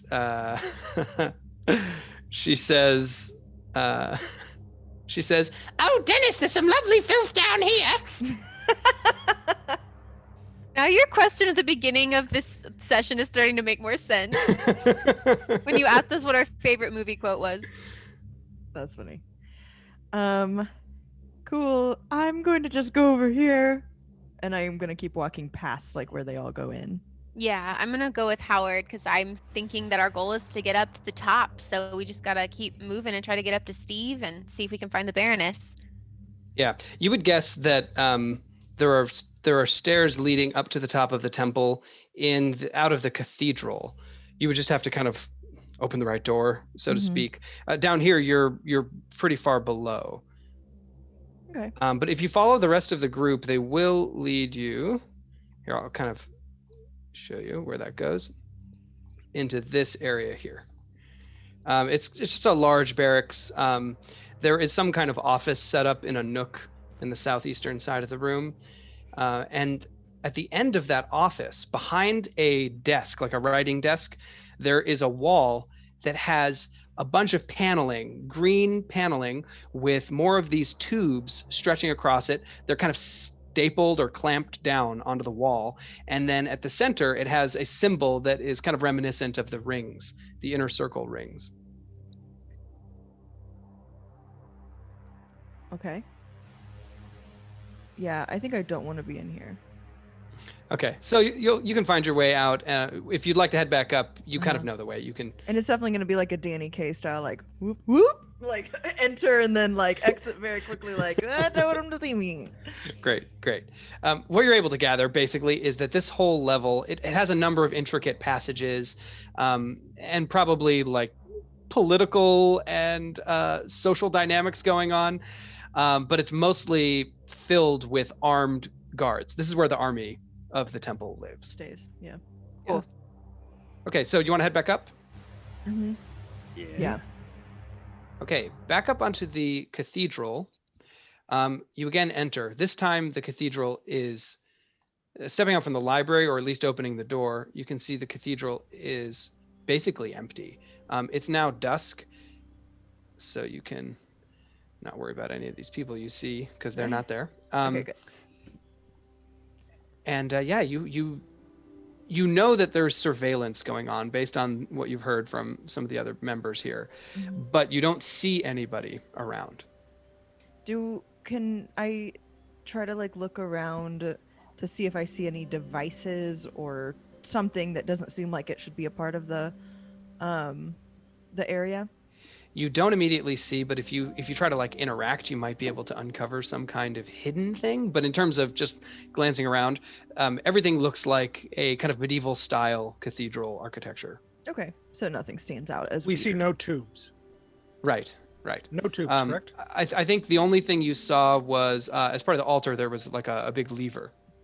Mm-hmm. There are a number of doorways though, and you can interpret. Actually, there's an open hallway. So as you kind of look around, down here, you see a hallway that winds around to a stairwell. Okay. That leads up. I think we'll do that then. Yep. Did we want to check out the room that they brought the people out of, or? Oh, we can. I also feel like we need to find that generator and just get rid of it. Then we don't have to worry about stuff. We could poke our head in real quick, see if the Baroness is in there. Just, if she's in there, we can just avoid all the rest of that and just get out of here. Right. Keep our eye on the prize. Yes. Writes it down again. Circles it. Howard, you don't have to write everything down. I just want to make sure I have it for next time. If I have to ask questions about something that you've already told me, then that makes me look like an asshole, doesn't it? But you gotta have it in here, Howard, not just in here. Okay. Here. Writes it down. Have it in heart. So, in the southeastern side, right by the main entrance of the temple, which is now closed, and you can see it's barred on the inside. You'd be able to lift the bar if you needed to, but you suspect that would draw attention. Mm-hmm. But looking into this little doorway, you can kind of open it up and peek inside. Seeing as it's nighttime, there are only 6 people in the room. They seem to be sitting around a little table right near the doorway. Fortunately, you were cautious enough, I will assume, to just kind of crack the door. You can see beyond that table, there are 3 people in cells. Ooh, And they look like they look very disheveled. And you can hear one of them is currently like prattling on, kind of under their breath, some kind of murmur. I'd like to know what they're saying if I can. Do I have to get closer? Yeah, they're well, you can hear from where you're standing that they're saying, "To be or not to be, that is the question. Whether it is nobler in the mind to suffer the slings and arrows of outrageous fortune, Nice. or to take arms against the sea of troubles by opposing him them." Cool. It sounds like Do we, they're saying some sort of gabble. Just like that lady back there. do we see any other like entrances and exits to the room? Yeah. There's a doorway on the south wall, just next to the cells. You'd have to obviously get past these like guards that are sitting around the table. That seems to be the only other exit from the room. But it leads in the direction of the main facade of the building, so you would guess that behind that is like a narrow corridor of some kind. Are any of the guards wearing rings? Ooh, they are not. Okay.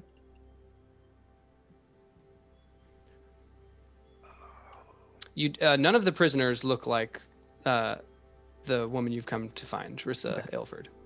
Keep your eye on Alright. the prize, guys. Keep your eye on Yep. the prize. Let's get up Put those a pin- stairs then. Put a pin in this and come back later. Hey, Mord. Yeah. You're an animal guy, right? I mean, if I have to be. So if we run into those frogs, you can just talk to them, right? I assume so. I mean, I can talk to them. I don't know how friendly they'll necessarily be. I can probably convince one of them to really like me. Like, really like me. But Okay. if there's a bunch of them, it might be a little less advantageous. But yeah. I can talk to some of them if you want. I can also... I mean, I didn't mention this. There are a lot of rats in the walls, and I could probably talk to one of the rats as well if we need to. That's good. That's good. Yeah. Yeah. It might not be the same one I had a connection with. He didn't want to tell me his name. But you know. Well, if you have a connection, then that'll always be there in your heart. And she whistles, and her mastiff Phil, who's been waiting at the front door this whole time like a good boy, comes up with the pack of all of her stuff on his back, and she's like, "All right, Phil, we're going up." Great. Phil wags his tail, kind of nuzzles up against you, does the lean Oh, against you're your a good knees. boy. Yes. What a good boy.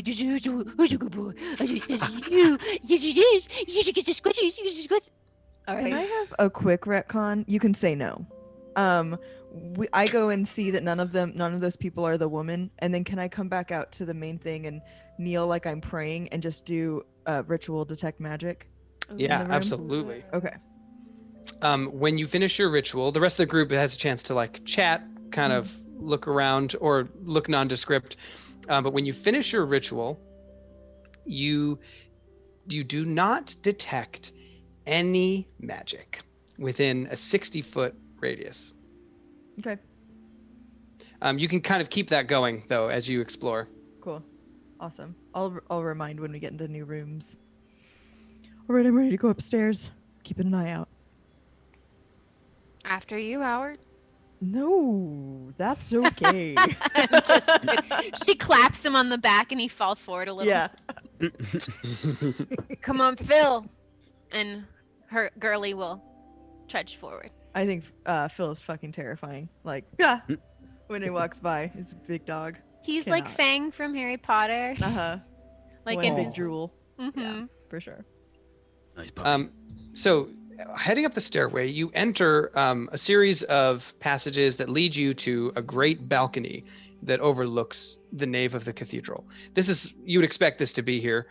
And kind of glancing around, you do not see an obvious way to get higher in the temple. You think that you know that there is another level, the kind of top tier of seating, like a top mezzanine. But it looks like it is maybe purposefully not like a public entrance. Yeah, that makes sense that there wouldn't be an entrance to the like inner sanctum from the main area. Yeah. There are some doorways though around you that you might be able to explore. Okay, I'll try some doorways. You hear on your left as you're getting to the top of these stairs. Oh, make sure you can see this. There's a doorway that looks like just kind of maybe a private bedroom door or something. In fact, there is a name on a plate on the door that says Residence Pochep Bosk. What the hell is that? Beats me. It says choir master under the name. Some artist. Is he gonna ask us to kill someone else in the temple? If we Probably. We should stop talking to people like him. I'm going to keep looking then. Is there any magic on this level that I can see? You do sense some magic coming from behind that door. Other than that, however, no, there's no obvious ping on your detect magic. Okay, cool. There is some magic back there, but I think that gives us even more reason to avoid it. The school of magic is conjuration, and then you also feel the presence of an abjuration spell, which would be, protective. Mm-hmm. Makes sense. Okay, cool. Unless you think we should ask him for more advice, like where that generator is. We do need to get to the generator. The worst that can happen is we agree to kill someone else. Right. We've already agreed to kill 2 people. I mean, Right. The third True. one, like, And it sounds like I might have some stuff in common with this guy, so I don't know. Let's try it. And I just knock. Okay, you hear a deep sigh come from the other side of the door, and it cracks open enough so that the chain that has bolted it shut is taut, and a kind of wild-eyed face peers at you from in the gap of the doorway and says, what do you want? What do we want, guys? What are you, new recruits or something? The service is over. I told the choir to go back to their quarters. Are you accepting new members? The choir? Yeah. Yes. You Yes, second we tenor? some private singing We're really lessons. seeing. we are a group actually. We sing. Mm-hmm. Yeah. Yep. Look, I've only got room for second tenors at the moment.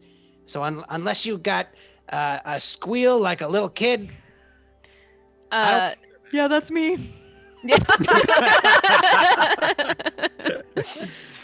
He says, look, it's after sunset, but if you want to make an appointment, I'm sure that I could. and then suddenly he notices the dog, and he kind of looks very suspiciously at the group of you. He says, What is this? That dog doesn't sing, does it? Phil is a support animal. Oh. I have a permission slip that says that I'm allowed to have him here. And I would ask you to respect that. Naturally, yeah. He seems to be kind of placated by that. Okay. So we did. I'd like to come back in the morning and audition, and maybe let me sight read some stuff. But until then, we're supposed to clean off the generator, and no one told us which way to go. Oh, those bastards. They're always giving incomplete orders. It just seems Is your like a little conditioning disorganized. malfunctioning? Yep, must be. And then Filth, I say. When you say that, it seems to jar something, and his eyes roll back in his head, and he says, "I'm gonna make him an offer he can't refuse." Yes. Okay. So, which way? His eyes are still rolled back. Something has kind of put him in this state of maybe he's like dissociated or something. Mhm. He's just standing there at the door with the bolt drawn across it. Oh, I think I broke him. You broke it. Well, then you've got to fix him, or go on. Say some more things. Duke, I'm your father.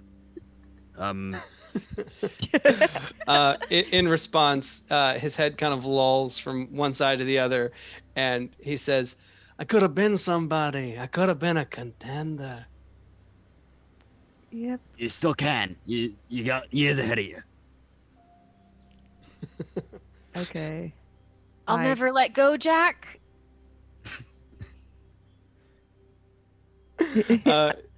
Yeah, in response to To "I'll be- never let go, Jack," he says, "Near, far, wherever you are." No, shh, shh, shh, shh.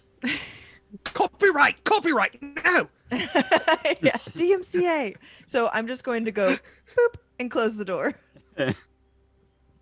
Well, Okay. unless, Sorry, he was Okay, about to tell us something useful, and but that's good. Maybe Mord can break more people when we meet them if they're trying to fight us. Maybe it's Oh. like a trigger word or something. That's a good idea. You hear this like what seems to you unnatural, strange music continuing to be belted from inside the. Mhm. And The I will note that Phil, upon hearing that music, goes, "Oh," and does start to sing. Okay. Yes. Get a howl going. Mhm. Unless you guys want me, I can get in that room if you want me to. Would that be helpful, or do we want to just move on? how loud can we hear this? Like, is it singing? It's somewhat muffled. It's like someone singing in the shower. Mhm. It's not too. Okay, let's just keep Yeah. going. Yeah. So let's try the next door. Or like what there are other doors. I want to listen to all of them to see and feel out what they are. Okay. You don't hear any other activity inside these other rooms.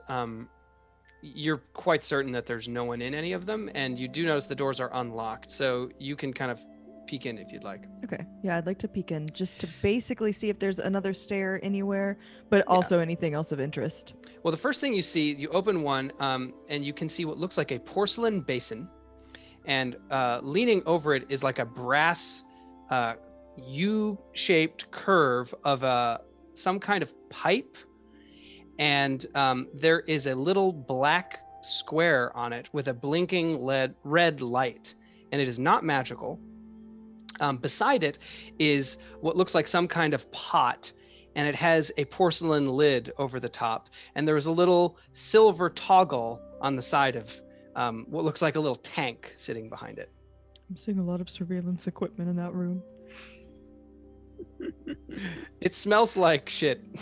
Okay. It's awful. We need to leave that one alone.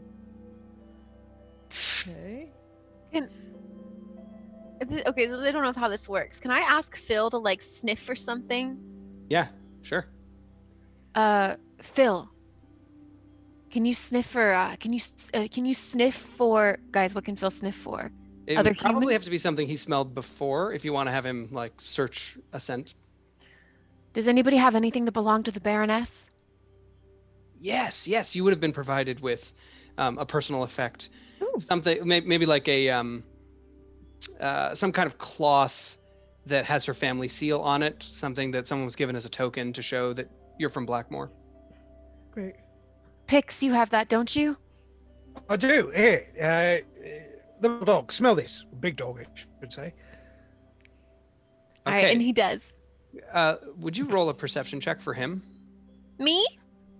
Yeah. Do you have the Mastiff stats there? I will pull them up real quick. Or you can roll a d20 and I can add the modifier, no problem. I just literally typed in Mastiff to Google. That's a can of worms. Right? We do have one on another Roll20, right? Available for you. All right, I'm rolling a d20. I rolled a 5. Okay, so Phil does not hates me. detect the scent. He seems to be very distracted by the smell of this, what maybe seems like a weird latrine with a tank and basin in it. It smells like someone has recently used it, but as he kind of sniffs around, there's no actual sign of where the stuff goes. Like he'll kind of nose up the lid, and you can see again there's a U-shaped, almost like a seat on the latrine, and it heads down. There's some kind of tank with a pipe that leads down, and it's currently filling with water. Corruption has spread really far in this temple. You can Yeah. smell it from here. Oh, this is awful. Peeking through some more doors, in time you quickly find the stairwell that leads Okay. up. You enter a room that is, it seems like it's filled with changes of clothing, choir robes specifically, and there are stairs that lead down as well as up. So you found another stairwell that leads to probably another area of the cathedral level, or the first level of the cathedral, and then the stairway continues after the landing up to the next floor. Great. Let's go up, right? Go up. Up the stairs we go. Okay, cresting the stairs, you can see before you even get very far that there are 2 guards posted on this level. Ooh. It's a very narrow landing at the top of the stairs, and there are 2 guards standing in front of a long hallway that heads down with tons of doors. The paneling on the walls here is this beautiful white oak that is gracefully carved with images of frogs, as well as some very odd images that you don't recognize.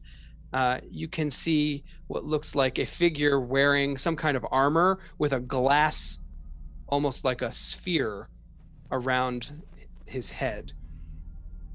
And then beside him is a figure wearing a bandana around the neck with kind of like lanky limbs and a broad cowboy hat.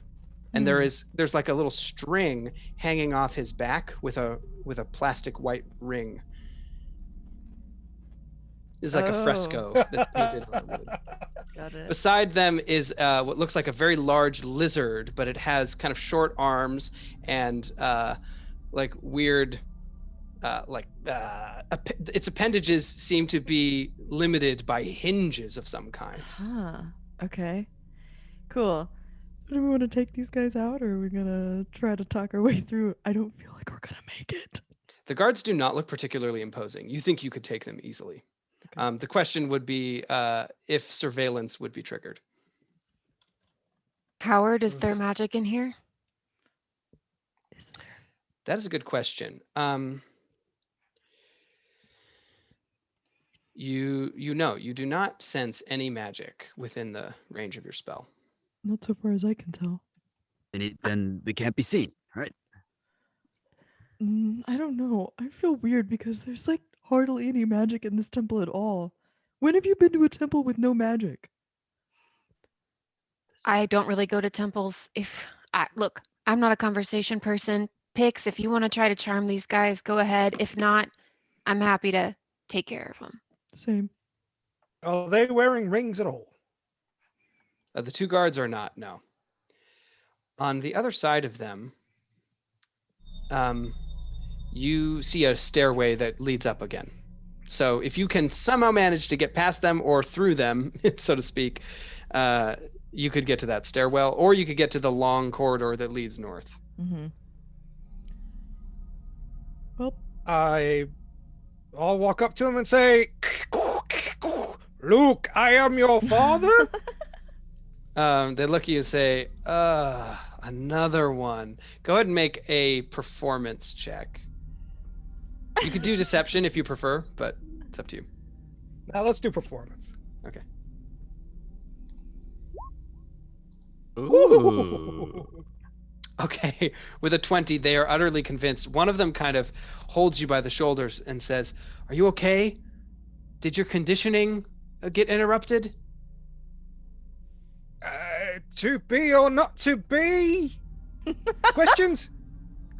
He looks at the other guard and says, "Oh, I like that one. That's a good one. So you should write that one down." And I'm going to cast Firebolt. Okay, you have surprise because of this wonderful performance on Pixar's part. Let's roll initiative. Yes. Okay. Hey, jeez Louise. I got a 21 for my initiative. Okay. That's great. I got a 19.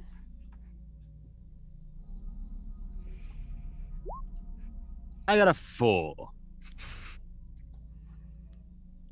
Of course, right? Someone's got to roll though. And Pix? Yep. Oh, let's see.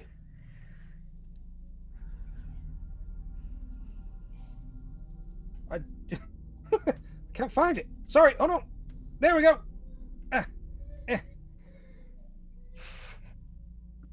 Does Phil get to go? Does Phil get No, a that's turn? intelligence. Yes, Phil gets his own initiative. Aw. Feel free to roll that.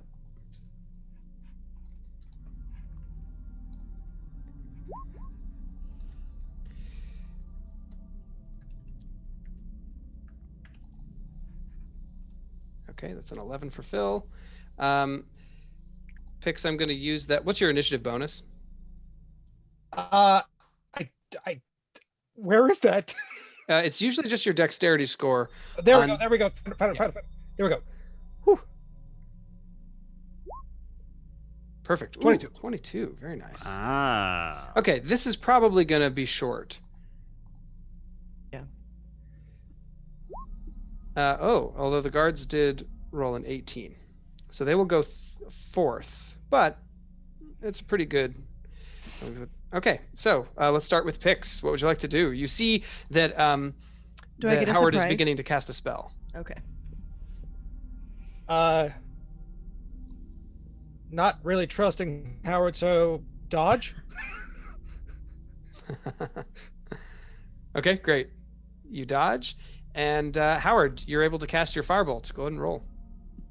I wish I'd done something else now. Okay. Oh. Yes. Okay. 17? So you strike. Are you striking to kill? Sure. I think that Howard. Yep. Okay. I dodged. As your firebolt blasts out of your hand, it strikes the guard's head, and that head no longer exists. The body, with its head blown off from the fire blast, just collapses under the knees and then falls over. The other guard looks so dumbstruck that she doesn't even respond yet. Anything else for Howard? I think that. Yeah, that's you hear it. the crying of a baby Yeah. from another room. Yeah, I think that that's it, and I just go like, yes, and I hold up my hand for everybody to high five me. Okay, Girly. Girly's going to take her great axe and she is going to give Howard a look because she can't find him because this is two-handed weaponry, and she's going to slash at the other guard and try to take that guard's head off as well, I guess. Okay, great. Go for it. Okay. I love that we're just like, murder? Okay. Okay, I got a 16. 16 hits. You cleave through his scale mail armor. For 15 slashing damage. Oh! Boy, are we level 5. Yeah, okay. He's Just killing decapitated. people. That's more like it. All right, let's go. Before these guards have had a chance to make any sound at all, you have cleared them from the hallway. Obviously, you still sense that surveillance is probably around you. You see a door to the north here in the hallway that you're in, and then leading through the hallway the guards had been protecting, there are 6 more doors on the sides of the hallway, 3 on each side, and then a set of double doors on the very north end of the hallway. Then the staircase that you had seen was to the east. So do we think that we want to just drive on through those doors, or are we going to check out the other things first? Just keep going. Just. Yep. Drive Keep on going. forward. Drive on Yeah. forward. Yep. Mm-hmm. Lead the way, Mord. Phil, don't Alright. don't eat that. You guys really just killed it. Yeah, well, they were like in the way. Yeah. I'm surprised and proud of you, Howard. That was good. You've got moxie, kid. Thank you. That means a lot coming from you. You're really. I admire your skill too. Thanks. All right, So where are we you straight heading? up murdered 2 people. Can we keep going? Yep. Yeah, no, I'm on a roll. Let's do this. Well, I fired didn't up. get a Fired up. I didn't even get a chance to hit anything with my club, but yeah, it's cool. We'll try to save you some next time. I'm gonna. Okay, yeah. What's the status on these doors? Do they seem locked, loud, etc.? You would guess they're locked, similar to the chain bolt that was on the other door you saw. They look like more bedrooms. In fact, let me tell you, you see some plates labeling the doors. Okay. One of them says, High Priest's Quarters, Stephen Rockford. One of them says, Guardian's Quarters, Lynn Roop. Chancellor's Quarters, Doug Mendel. And then another one says Computer Room. That's the one that is on the left-hand side of the hallway. I think that we should probably not go into the personal bedrooms at this point.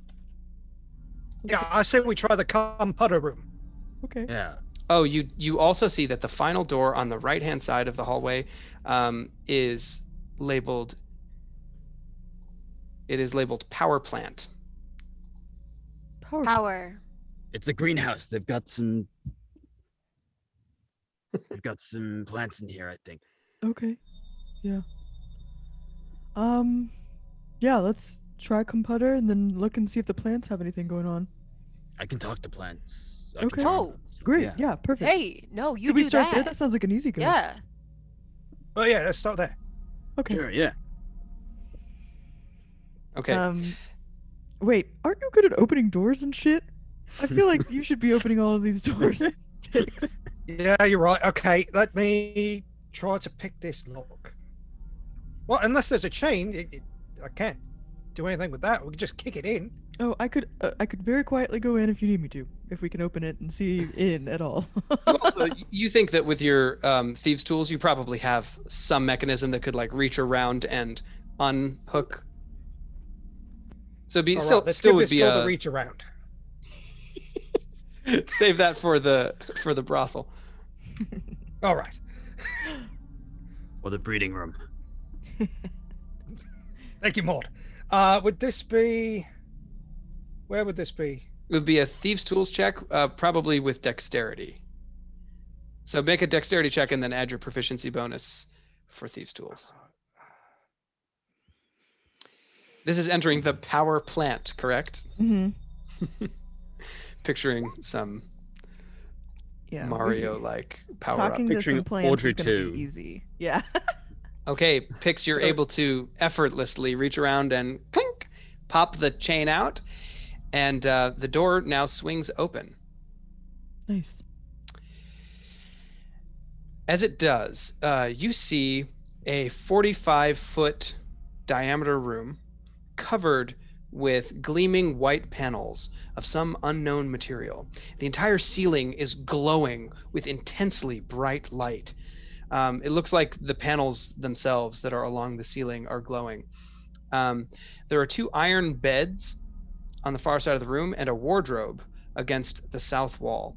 And then there's an open metal cabinet and 2 other tall metal cabinets that are kind of set against the north wall, and an oak side chair that's in front of the open cabinet. It looks like someone would like sit and for some reason stare into this metal cabinet. The entire southeast corner of the room is occupied by this massive metal tank. Metal tank. So there's not any plants in here at all. What do you think that? Is this the tank is? generator? What does it do? I want to examine this tank and this whole thing and see if I can figure out anything about it. Mm-hmm. I want to involve all of my senses, all 6 of them. Great. Yeah, exactly. Your detect magic, again, there's no magic at work here, despite the fact that you've never seen light this bright and this even coming from a non-magical source. You go ahead and make an investigation check with advantage. Okay. On this, do I just say I just do it twice? Yeah, that's fine. Okay. You can also, I think, hold shift. Okay. When you click it. Woo! Well, that's one of them is 22. Mm-hmm. And 24, which is a nat 20. Perfect. So with a 24, you're able to examine these cabinets. You believe that there's some kind of operating interface that is using this this non-magical sorcery that you're looking at. You've heard of people casting auras that suppress magical emanations, that just kind of foil detect magic spells and the like, but you don't think this is it. For some reason, it's just too sophisticated to be the subject of a single spell like that. So it's either really, really powerful magic that comes across as non-magical, or there's something else odd at work. You see that in the cabinet, there is a suit of leather armor and 3 robes that match the robes of the Inner Circle members. So they are crimson with a gold trim. Nice. The metal tank is sealed with some kind of strange metallurgy that you don't understand. It looks like, though, it could be damaged. And if it were damaged, you're almost certain that this is the generator, as it was termed by someone else. There is one person in the room currently. As you step through, the person is standing behind the generator, and their eyes are rolled back, and they are currently saying, "What's my name? Fuck you, that's my name." And I realize that they can't see me at all or whatever, and I'm going to go lay my hands on this tank and cast Shocking Grasp, because I feel like whatever's in it might be injured by that. Okay. With my knowledge of that being more effective on things with metal armor is my thought. Yes, exactly. So you do automatically hit it, and because it's an object, you are going to deal an automatic critical hit. Okay. And as soon as, so go ahead and roll your damage, double the dice, obviously, for the crit. And then, additionally, you sense that as you damage it, you are dealing extra. So it is indeed vulnerable to lightning damage. So yeah, it looks like the 2 together would be 20 points of damage. Nice. Okay, and that goes up to 40, which is not quite enough to destroy it, but you have severely hurt this thing, and it's now sending off a big alert sound, like a beep. Oops. Oopsies. All right, Mord, this is your chance. Better get in there before it's too late. I'm gonna charge in, get out my great club, and just smash it. Yes.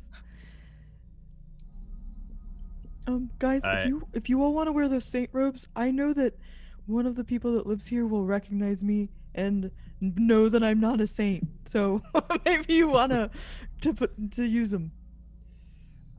With advantage, Mord, that's a 22, Okay, and that good. hits. Excellent. Yay. 9 points of bludgeoning. Okay. That is enough to finish the destruction of this thing. As that happens, all of the lights that are emanating from the ceiling suddenly turn red. The light is dim rather than bright. So the room is kind of plunged into this dusky ambience, and the light spell obviously being the only thing that illuminates it brightly.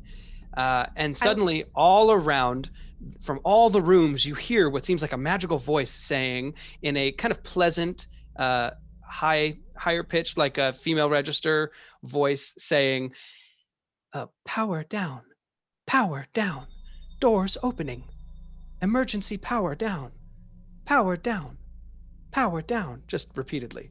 I'm gonna point my heavy crossbow at the person on the other side of the generator, and I'm gonna say, "We're gonna need a bigger boat." Yeah, see what happens. Their eyes roll back, and they say, What a little asshole. They seem harmless. Come on, let's keep going. If the doors are opening, that means we can get upstairs. Yeah, and someone's power is down. We need to help them.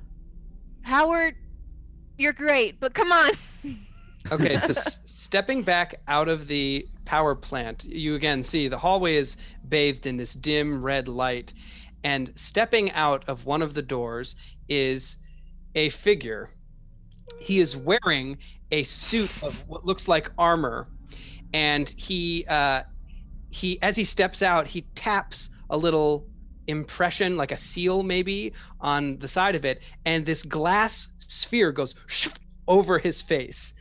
And you would interpret, based on his expression and what you see on him, that this is Steve Rockford. His uniform has some strange mystical writing on it in another alphabet. And, just metagame wise, it says NASA on it. Reach and for the sky. He pulls out a massive, what looks like a spear or a sword with an L-shaped handle and a little like toggle that his finger is pressed on. And there's a big like little tank, like an energy cell or something that is buzzing and lighting up. And he points it at you and he says, "What are you doing in my power plant?" And I'm going to cast something. Okay, let's roll initiative. Okay. We are seen. We can do whatever we want. I think stealth is ended. Yay. 23. I see the token. 15. It's 13. And That 17 was for Phil. wait, Hmm. sorry. Great. It was 9 originally. Actually, I hit it twice. Yep.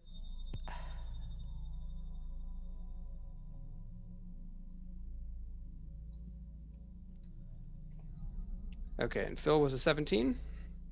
Mhm.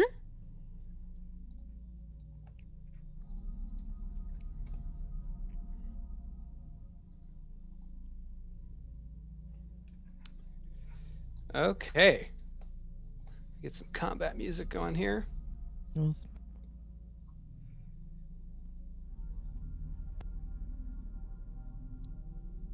Holy moly. Just one guy. How hard can he be? I like your style. Okay, Howard, you are first. Okay, so everyone's near me. Shoot. Okay, so I'm going to do I guess I'll just try Firebolt on him first to see what we do. Sure. No, sorry. Okay, I'm gonna do Hideous Laughter on him. Cast it. not do. Okay. So a creature of your choice that you see within range perceives everything as hilariously funny and falls into fits of laughter if it affects it. The target must succeed on a wisdom saving throw or fall prone, becoming incapacitated and unable to stand up for the duration. So yeah. So okay, what is your save DC? 15. Okay, rolls a Wisdom. 19. Oh, shoot. Okay. So as your spell targets him, you feel that he is strong and determined of will, and he is not affected. Great. That's fine. Anything else? Bonus action, movement? No. I think I'm going to move so that I'm in the back behind everybody. Yeah. Great. So I do that. And that's it. Okay, Phil is next. Phil is going to look over at Girly, who nods her head curtly, and then Phil looks back at the figure and bares his teeth, and he's just going to barrel forward, and he's going to try to bite this figure in the leg. Okay. and I do have the Mastiff thing up, so I'm gonna roll a d20 for Phil. Okay. All right. That is a 17. Okay, 17 is going to miss, or rather, it strikes his armor, and Phil recoils as his teeth clamp against. It doesn't quite look like metal. It looks like woven cloth, but it clangs like metal when it's struck. And he goes, arr, arr. And then Phil is going to back, or I guess he can't back away without getting an opportunity attack, right? That's correct. Okay, so he's just going to stand his ground and growl. Okay. Once Phil is done, someone steps out of a doorway. Coming out of the room that was, as you so eloquently put it, computer room, right beside Mord is a figure.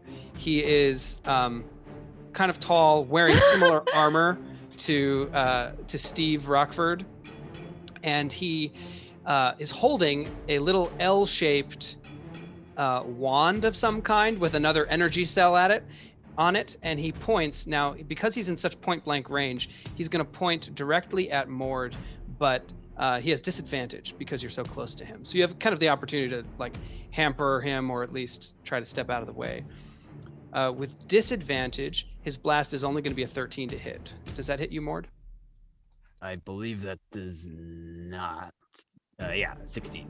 Okay, so he levels this L-shaped wand at you and pulls the toggle on the underside of the wand, and a blast of radiant energy that is green in color bursts past your head. It goes and strikes the wall, leaving a massive crater in the stone, or the white oak architecture here. And he looks at you and he says, "You picked the wrong day to walk in on us." And he looks around, though. Despite his kind of taunting, he looks nervous that the lights are down, the power's down. You see a ring on his finger with much more intricate circuitry than the previous rings you've seen. Okay, it is now Steve Rockford's turn. Steve pulls up his much larger, whatever this device is that blasts like a laser energy, and he is going to fire at Gurley. Okay.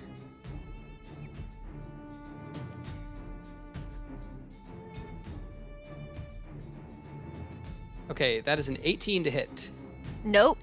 Whoa! Oh, okay, so the blast strikes your armor, but the radiance isn't able to penetrate your armor. Nice. Well done. So he has multi-attack.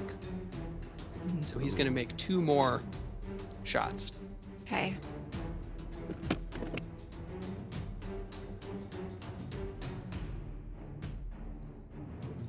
Okay, that's a 6, and then a critical hit with a 24. Well, the critical hit will hit. Yeah, that's rough. Okay, unfortunately, And double it up.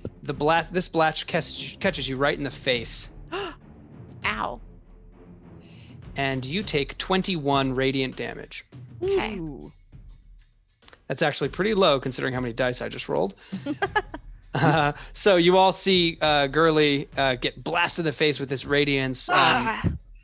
And Steve is going to step back here as another door opens, and a gentleman steps out who's also wearing this strange armor, woven metal armor, and he also has one of those little L-shaped wands.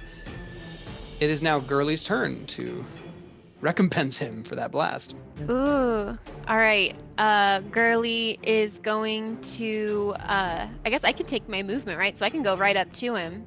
Mm-hmm. She's going to run up to him, and she's going to hack at him once with her great axe. Let me roll for that. See how that goes. Oh, wait, sorry. I just rolled. Why did it roll 2?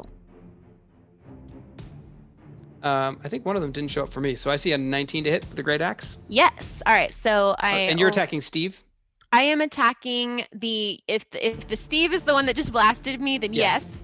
All right, so that first attack is 15 slashing damage. And then Great. I'm going to take my second attack. And I'm going to hit him again. Okay. Or try to. 19. Yes. Okay. 2 hits. And this one is 10 slashing damage. Awesome. It's a total of 25 slashing damage. That is significant. An eye for an eye, baby. Yeah, he doesn't look particularly wounded by it, so it looks like you still have a ways to go. Hey guys, he's really powerful. Maybe we should run. Okay, Mord, your turn. Yeah. Okay. I am going to. You have this like one officer or high priest or whatever who has stepped right in front of you with that wand. Yeah. First thing I'm gonna do is I'm going to cast Bane. Nice. Which lets me choose up to 3 creatures I can see in my range. Can I see all 3 of them? Yes. Okay. So all 3 of them have to make a charisma saving throw. Okay, the 2 secondary priests, they fail. Steve Rockford rolls, a 13, but he is going to use a reaction to re-roll his saving throw. Okay. He fails. They're all 3 baned. Yes. What does that mean? So they get a negative 1d4 to their attack rolls. Is it also saving throws? Yeah, attack rolls or saving throw before the spell ends, and it lasts up to a minute. Is concentration. Okay, and then can I cast spiritual weapon as my bonus action? You won't be able to until next turn because you already cast a spell of 1st level or higher. Got that. Okay, cool. In that case, because I already got out my great club when I smashed the big plant, I'm going to hit. No, I'm not going to hit the guy directly in front of me. That was a 5. Yeah. There's a natural 1, so. Oh no! Oh no. You strike the door. And that's all. No particular negative effect, but he kind of steps back and smirks at you. Okay, Pix. You're on the other side of this guy that Morg's attacking. Use dagger. Great. I cast stab. 10. Okay, let's see. So, because of the natural 1 that Mord rolled, the figure kind of looks back at you just as your dagger is going in, and he holds out a plate of metal that's around his forearm, and your dagger is deflected by the metal. Any bonus action? I think you got 2 daggers, so. Let's try that again. Great. There we are. 7. Oh no! Combat's not Okay, not good right now. Swipe, clang, 2 misses. Any movement for you? Move to the other side of Steve. Okay. Ooh, so you kind of weave your way through the combat. As you step away from the figure that you had just tried to stab, he's going to get 1 attack of opportunity against you. Fortunately, that is a 14. I think that should miss. I think your armor class is 15. Yes. So back it's to 14. So what's that? it's a 14. So does that cancel each other out? Check. Your armor class is a 14? Yeah. I thought you had studded leather armor with +3 to dexterity. I don't know. Yeah. Okay, it's gonna miss. So Okay. we'll go to Howard. All right, so I'm going to cast Firebolt on Steve. Great. Um, You're kind of lobbing it over the heads of Yeah. everyone in this melee. Okay, and 14 will miss, so you strike the ceiling. okay, cool. Yeah, because I was gonna spell sculpt that if I could, and not hit Gurley if something happened. Gotcha. Okay. Anything else for Howard? You're standing kind of with your back to these double doors. Mm-hmm. But opening the doors is an action, right? And I just did one. No, you can open a door as a like an object interaction, so you Okay. get one of those for free. I'd like to open the door and then sneak in there. Just be in there. Yeah. So those doors are unlocked, and they lead, as you may have guessed, to the balcony that overlooks the cathedral. So there's Oh. a row of pews that surround it, and then at the very far north side, there's a big gap that drops a considerable distance to the altar. Okay. There are also 2 stairwells that lead east and west up out of this room. Up. Okay. You're basically in the rear end of the frog. Okay. Cool. And we know we're on the 3rd floor right now. So Mhm. awesome. Thank you. Okay, Phil is going to what? Phil is going to, I think, disengage from. So there's 2 guys by where we are right now. There's Steve, and then there's another guy. Who's that guy? He stepped out of one of the bedrooms. He looks like another like high-ranking saint. His robes have been taken off, and underneath him he's wearing this strange woven armor. All right. I think. Oh gosh, this is okay. I think Phil is just going to stay engaged with who he is engaged with. It's just Steve, and he's just gonna try to not bite him to hurt him, but to grapple him, to keep him. I don't know. Sure, yeah, you could do a grapple. Okay. Well, how do I do that for Phil? It would be an athletics check with Phil's statistics. Okay.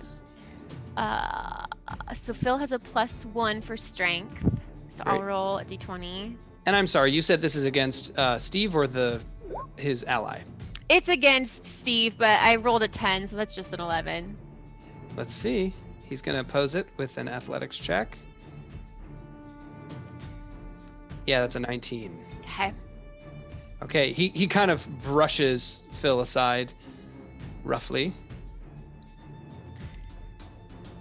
And then Phil's just gonna stand guard. Okay. Mord, you're going to take another blast from the wand. Again, he has disadvantage. The figure right in front of you. Oh, which reduces it to a 15. Nice. Armor class 16. Excellent. All right. As you're kind of struggling, he fires this weapon, and the blast goes pew, and hits the ceiling. On Steve Rockford's turn, he punches something into the metal band that's around his right wrist, and as he does so, Gurley, Pix, and the figure you interpret is Doug Mendel, who came out of that bedroom, you all disappear. So for more, alone. you see your 2 friends along with and Doug just blink out of existence from the hallway. Oh, what's going on?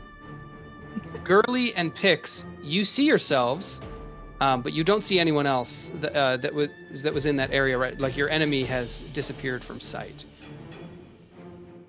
Where'd they go? Then Mord and Howard, you hear Gurley and Pix say those things. So you can guess they're probably still there, but maybe invisible. Oh. In the meantime, Doug Mendel is going to he's going to strike. He's going to blast at Mord from his invisible position, so he has advantage. And that makes it a 17 to hit. Is that So also out of Bane? this invisible sphere, Mord, you're struck by a ray of radiance, and you take 9 radiant damage. And it is now Gurley's turn. So I can't see anybody other than Mord Yeah. and. Uh, you, You see your friends who have remained visible, and you do see the hallway with that dim red light and the alarm going off. So in order to attack a figure who's invisible, you have disadvantage, and you'll have to kind of pick a space that you'd like to attack. And I could end up hurting one of my friends, right? It depends on where you locate it. Since you can see your friends, it'll be a little bit easier for you to determine. Because you're not blinded necessarily, but as long as you don't point your axe at where Pix was standing a moment ago, you should be fine. Okay. Then I'll just attack where Steve was a second ago. Sure. With disadvantage. Okay. How do I add disadvantage in D&D Beyond? You can just roll twice, and we'll just keep the lower one. I think there's a key for it, but I don't remember. Roll. There's 1, and then 2. The second one was a nat 1. So that's my first attack. Totally fails. Mm-hmm. But I get a second attack. So I'm gonna roll again with disadvantage. 2. Let's see. And the highest of that was. Did both of those? I'm confused. Oh, there it is. Okay. It's 11. Okay, so you swipe and hit nothing. The second time you swipe, and you hear a clang against the end of your axe, but it doesn't seem to damage him. Okay. I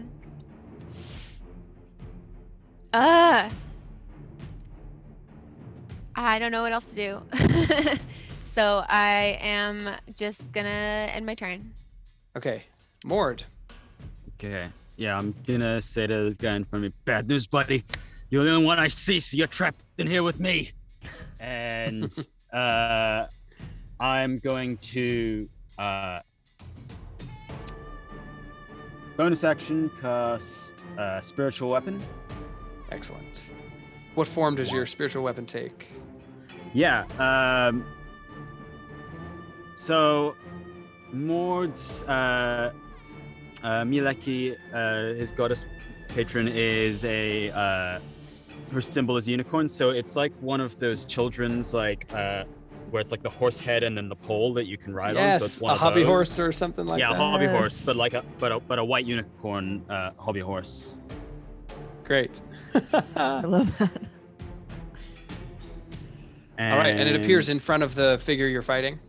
Yes. Great. And I think I get to attack with it on the turn, right? Yep. Did I? Yep. Looks like you rolled a 20. Yes. So,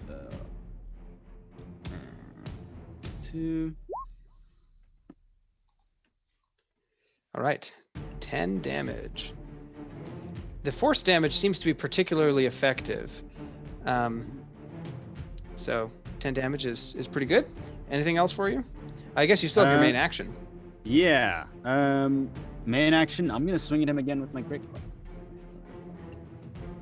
in my hand, but I'm not really swinging very well with this thing. Ooh, yeah, your great club doesn't have quite the same impact as the unicorn head. So that'll be a miss. And then any other movement or anything? You're in a pretty good position. Yeah, if I move, he gets an attack of opportunity. Mm-hmm. It's me, right? So yeah, I'm gonna stay where I am. Okay, Pix. Similarly, you are standing in this hallway. You can't see Gurley. And you can't see your enemy you had just been fighting. Can I try sneak attack from where she just hit? Like the space that she just hit into? Yeah. I mean, basically you'd be doing the same kind of calculus, figuring out where he was standing and just keep on stabbing. Yeah. So, unfortunately, the sneak attack will be eliminated because you have disadvantage against attacking an invisible enemy. Well, damn. Yeah. If you want to, you can do a different attack than your dagger. It's up to you. I guess because I'm so close, unarmed strike? Okay.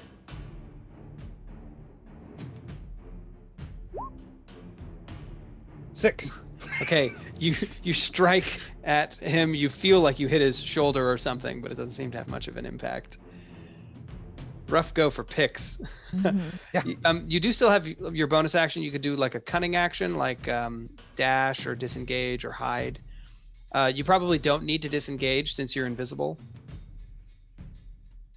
Or hide, really. Yeah, I mean, yeah. The nice thing about hiding is that even though you're already invisible, people would have no idea. You know, they wouldn't be able to hear you, etc. You know what? I'll go with hide. Cool. Make a stealth check.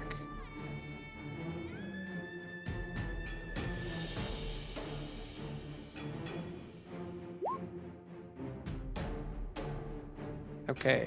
9. You do have advantage from being invisible. So we'll see where that gets you. And in the meantime, it'll be Howard's turn. Okay. So I can only see Mord and then Mord's opponent, right? I can't see anyone else? Right. Okay. So then I'm going to... I'll cast Magic Missile at that opponent, level 1.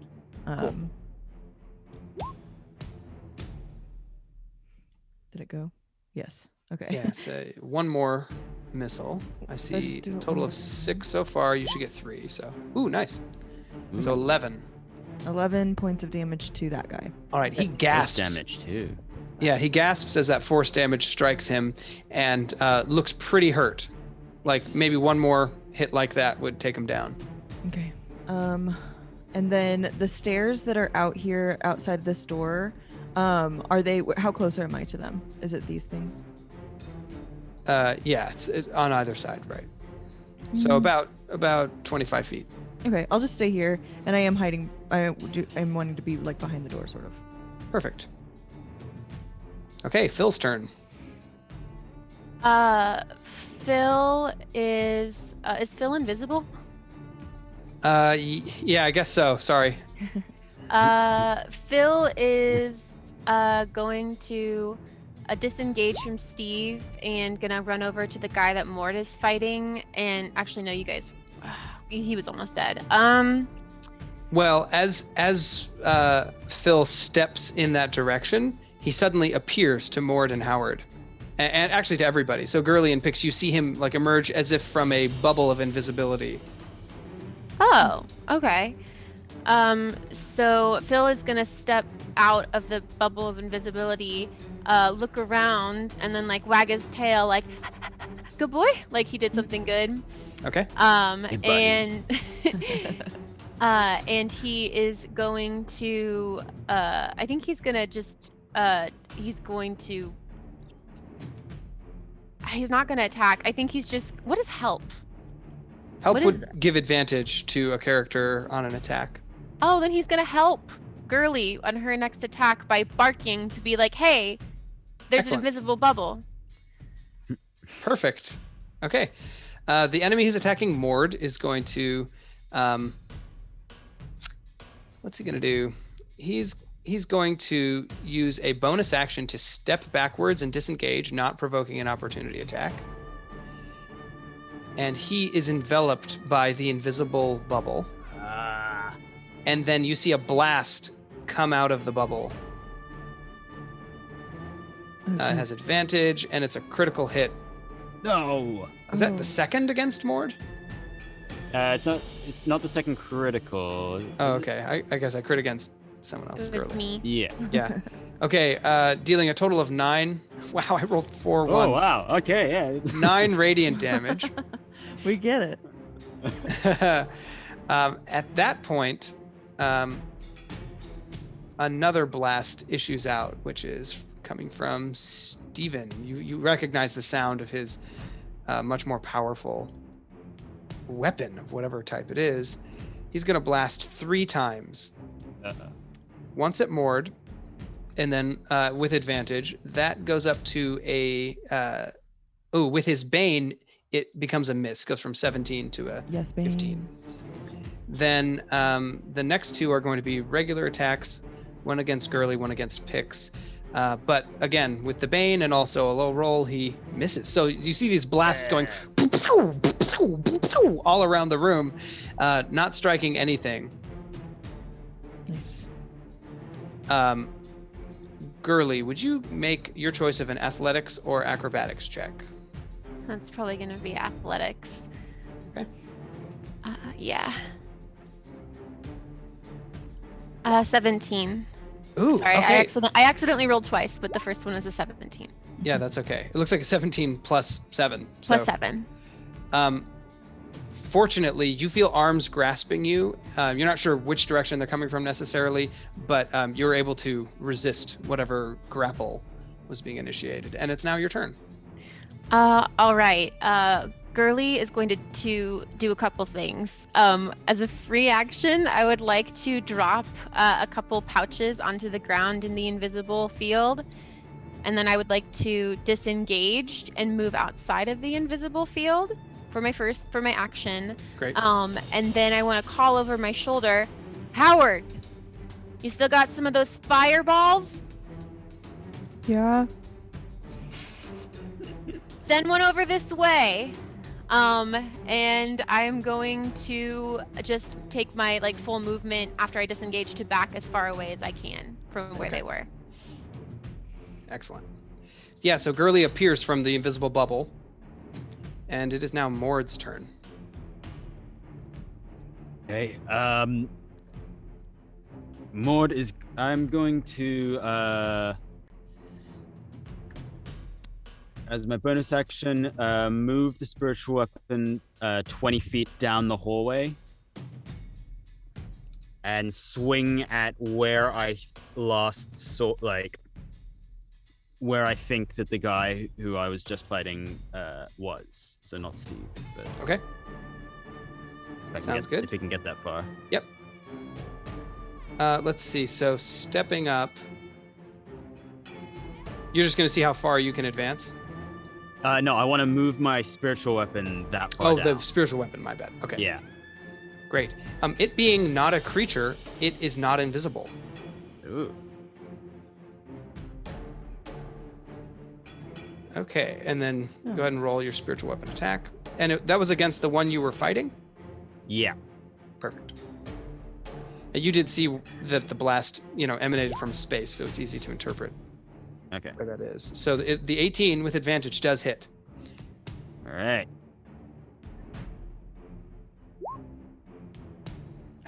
Okay, for 9 force damage, as his body is converted into an object on his death, it appears. Cool. Yeah, I want to spear him with the unicorn's horn. Oh, okay. Wax him. Excellent. So the unicorn horn drives into his chest through the armor, and as he gasps his last breath, he says, "You have and always will be my friend." Looking in the direction of Steve. Okay, and how about your regular action? Okay, well, now that I can see him... Actually, no, I don't want to move into that space, because of what I just heard. I am going to move over into the power plant room, hopefully out of line of sight of anyone who's going to keep firing laser beams. Great. Okay, yep, you duck into the power plant, leaving the hallway clear, except for Pix, but it is now your turn, Pix. Great. And I'm still invisible, correct? Yes, you're invisible, and you stealthed with a value of 9, so anyone with a passive perception of 9 or lower would not see you. Great. I'm over here. But I can't see anyone else, correct? You can see your friends that are visible there at the end of the hallway. You just don't see the enemies. I guess you see the corpse of one Willis Strom. I would like to, much like Gurley, step out of the bubble. Great. Is that... Yep. Since you're invisible, you don't provoke opportunity attacks. Great. Can I equip my short bow? Uh-huh. Great. And then you still have an And action then remaining if you like. I would like to attack with the bow at Steve. Great. Yeah, so with disadvantage, as you try to pinpoint the spot where he had been.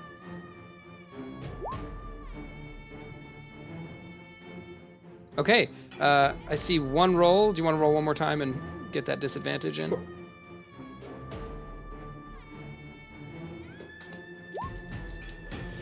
Okay.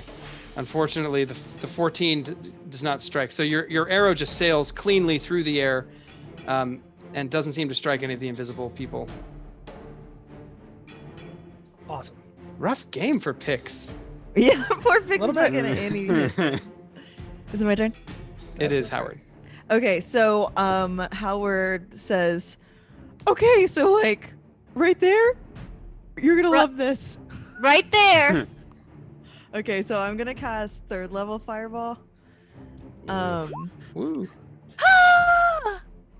And it's gonna be like right here is my plan. Okay. And so everybody within a 20-foot radius of that spot has to roll a dexterity saving throw to beat 15. Mm-hmm. And they're still baned, Yeah. fortunately. I also left 3 pouches of blasting powder there before I left. Ooh, that's going to give them disadvantage on their saves. So Steve will again use his indomitable trait to re-roll and fails again still. So they both fail. Suddenly the charge of this invisibility goes out. They both appear and they take 20 fire damage, right? Yeah, I rolled really poorly, I guess. Oh, well. Emma, will you roll an additional 8d6 from the charging powder? 8d6, you said? Mhm. Okay. Alright. This is a d6. Oh, I can roll. Okay, cool. Oh, crap. That's a 9. No. Oh, no. Now it's just going up. There's so many of them. Crap. How do I make it go away? Okay, let me try again. I'm sorry. It's okay. I didn't see any of that. I didn't see anything. Yeah. No, I I was trying to roll them all at the same time, and I just kept clicking, and it was like 20d6. Great. So that's 30 total 30. from those 8d6. Yeah. Okay, so they take a total of 50 fire damage. Nice. That is enough to kill Doug Mendel.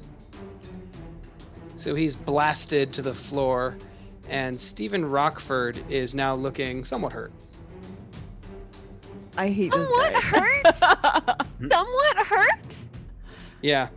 Seeing his two Like friends 70 points of damage. dead and charred on the ground, he kind of looks up at you and he says, "I'll never forgive you. You little nerds are going down." And he starts like trying to punch something into his wrist, and he's shaking it, and he says, "Damn it, the power's down." Run. Anything else for Howard's turn? I say, "I'm not a nerd. My mom said that I'm really, really beautiful." And then hide behind the door again. Okay, Phil's turn. Phil's just being a good boy back here with us. And he is going to run back by Howard because he can tell that Howard is scared, and he's going to just sit by Howard and be comforting. But also he's going to ready an attack, so if someone comes into the room and tries to attack Howard, Phil will bite them. Perfect. Okay. It is now Steve's turn. He looks down at his massive, what is clearly a laser rifle, Okay. and he says, "Here's looking at you, kid." And he is going to make 3 blasts, 1 against Pix and 2 against Gurley.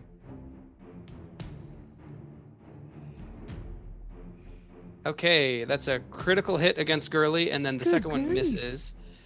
Pix, that is a... Oh, I gotta do the Bane. Actually, when the invisible spell dropped, that reminded me of something. Would I have to make a concentration check when I got hit? Yeah, it's okay. Don't worry about it. Cool. All right. It's too far back. Yeah. All right. Okay, so he, with the Bane, that goes down to a 14, so I think that misses Pix. And it is now Gurley's turn. Gurley, by the way, you took 19 radiant damage. Okay. Gurley coughs up blood, and she is going to disengage from this fight, and she is going to move back to where Howard is, and she's going to say, "We gotta barricade the door!" And that's her turn. She's not doing well. Okay. You don't want to take any other action before you retreat to the room? I guess I could do one more attack before I retreat, because I have second wind, which allows me to take an extra turn. Sorry, I have to read this. So action surge. Action surge gives or action surge. Yeah, action surge, one additional action on your turn. So yeah, I guess she'll use her crossbow and take one more attempt to attack Steve one more time. Well, and with your extra attack feature, you can actually attack twice. Oh, okay. Well then. Because it's a full action. Awesome. So the first one is a 12. That's probably not gonna hit. That misses. And the next one is. Ooh.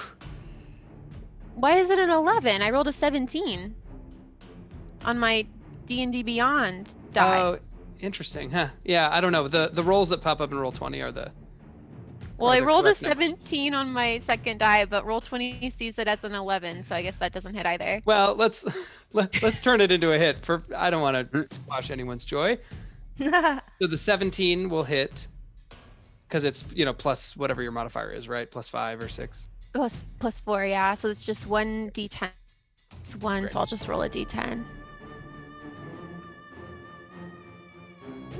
And that's an 11 damage. Ooh, okay. That arrow catches him right in the neck, and he is now on the brink. Oh, okay. One more sizable hit, probably like 2 more arrows like that, or a big hit of some kind, and he might go down. He looks terrified and incredulous. And then we move to Mord's turn. Okay. I am going to step out of the room, go down the hallway to stand next to Gurley, and I'm going to reach out and touch her and cast Cure Wounds at Nice. 2nd level. Nice. Ooh, but it isn't that much. Sorry. I appreciate your help. So that's it looks like 9 total. That's double what I have now, so Great. that's great. Thank you. Okay. Any bonus action, Mord? Bonus action, I am going to hit Steve with my unicorn. Perfect. That sentence. Hit Steve with my unicorn. Ooh. Or I will try to hit Steve with my unicorn. Yes, the 11 is not enough. Yeah. Okay, Pix. All comes down to you. You've Come on, got sneak buddy. attack with that spiritual weapon in place. I will do. Let's see here. I'll just attack with the daggers. Do you want to do that melee or ranged? Up to you. It may not make a Let's difference. do ranged. Okay, Let's great. do So ranged. you can throw them, yeah. All right, go ahead and make your attack with advantage from the kind of hampering / flanking that this unicorn head is giving you. Would that be both? Would that be 2 daggers or just 1? You could do you could throw one as an action and then throw the other as a bonus action. Okay. So I have a 26 and a 14. Yes. Okay. So 26 hits. And you have advantage on both of these, so you can roll 2 more times, and that'll be your second roll with advantage. Okay. Wow. 20. Yes, a 20. And, Yay. and an 11. Great. So both daggers hit, Nice. You can pick which one. It doesn't matter. One of them will get sneak attack. So go ahead and roll your damage for both of those and total it all up.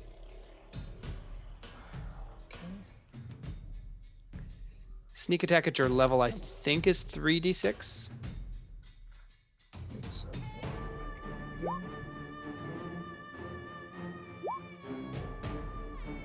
19. Woohoo! Woo! Yeah.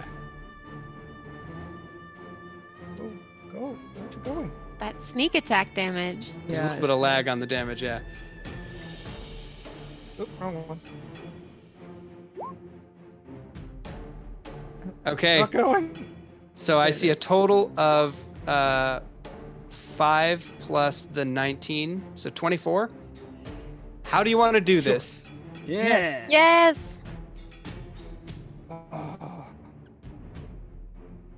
Any ideas, guys? Just say something really gnarly and clever. Go! You have no. Time to time, motherfucker. Yes. Okay, the daggers enter his head and his eyes roll back, and as his eyes kind of flutter and he closes them for the last time, he collapses, and you can see him saying, I see the wheel of fire. There's nothing between me and the lidless eye. And then he dies. And Stephen Rockford is gone. In the aftermath of this combat, you're able to explore most of the rest of the upper levels of the temple unhampered. You do run into some guards, but they just flee. It looks like everyone is kind of running out of the temple. You hear the resounding croaking of frogs coming up as they are emerging in this uprising from the bottom of the temple. But you quickly make your way into an area where you find a machine, and strapped to the machine with a big tube around her face, her eyes held open, and some kind of strange panel that is playing images of what is, out of character, it's TV clips from Earth. What? And this is Rissa Aylford as she is being indoctrinated. No! I want to smash the machine. Okay, Yeah. you smash the machine, you dash the screen apart, and you remove her, and you are able, in the aftermath of this, to rendezvous with some people deeper in the swamp and bring her to safety back to Castle Blackmoor. And that's the conclusion of Temple of the Frog for We today. did it. Anyone want to give a quick epilogue on what their character does after this?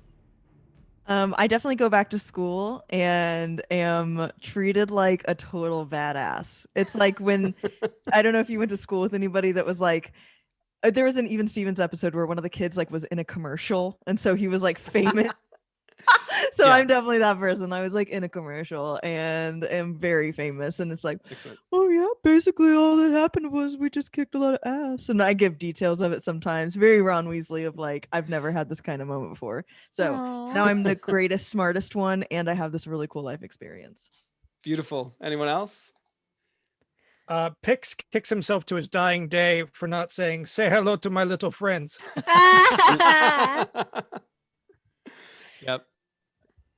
Oh no, you go ahead. Mord talks to every rat in the temple until he finds the one that he met earlier, and tries to convince him to come home with him to his forest. Aww. Oh yes. Oh. He's like, are you kidding me? Get out of this temple? I'd be happy to. Last thing I want to do is get snatched up by some troll. So you Gonna be beautiful. you live around here? This your place? And you have a lovely roommate. Yeah, he's Relationship. 5 feet long, right? He's like a giant. Yeah.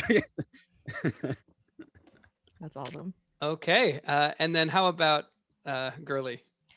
Girly opens a shelter for dogs that she rescues and finds homes for, and she's decided to retire from being a fighter. She's seen more than she ever wanted to see, and now she's going to spend the rest of her days with her dogs.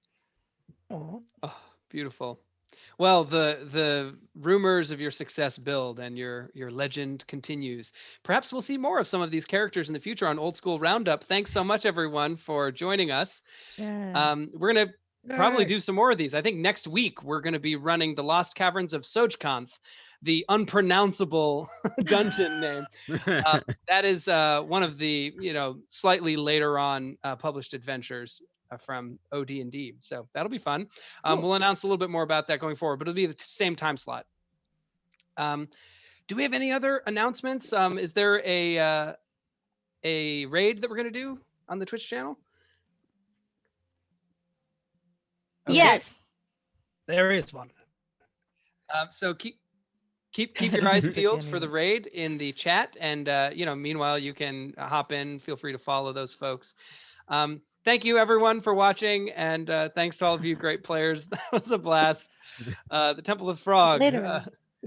a unique place. Yeah. Bye.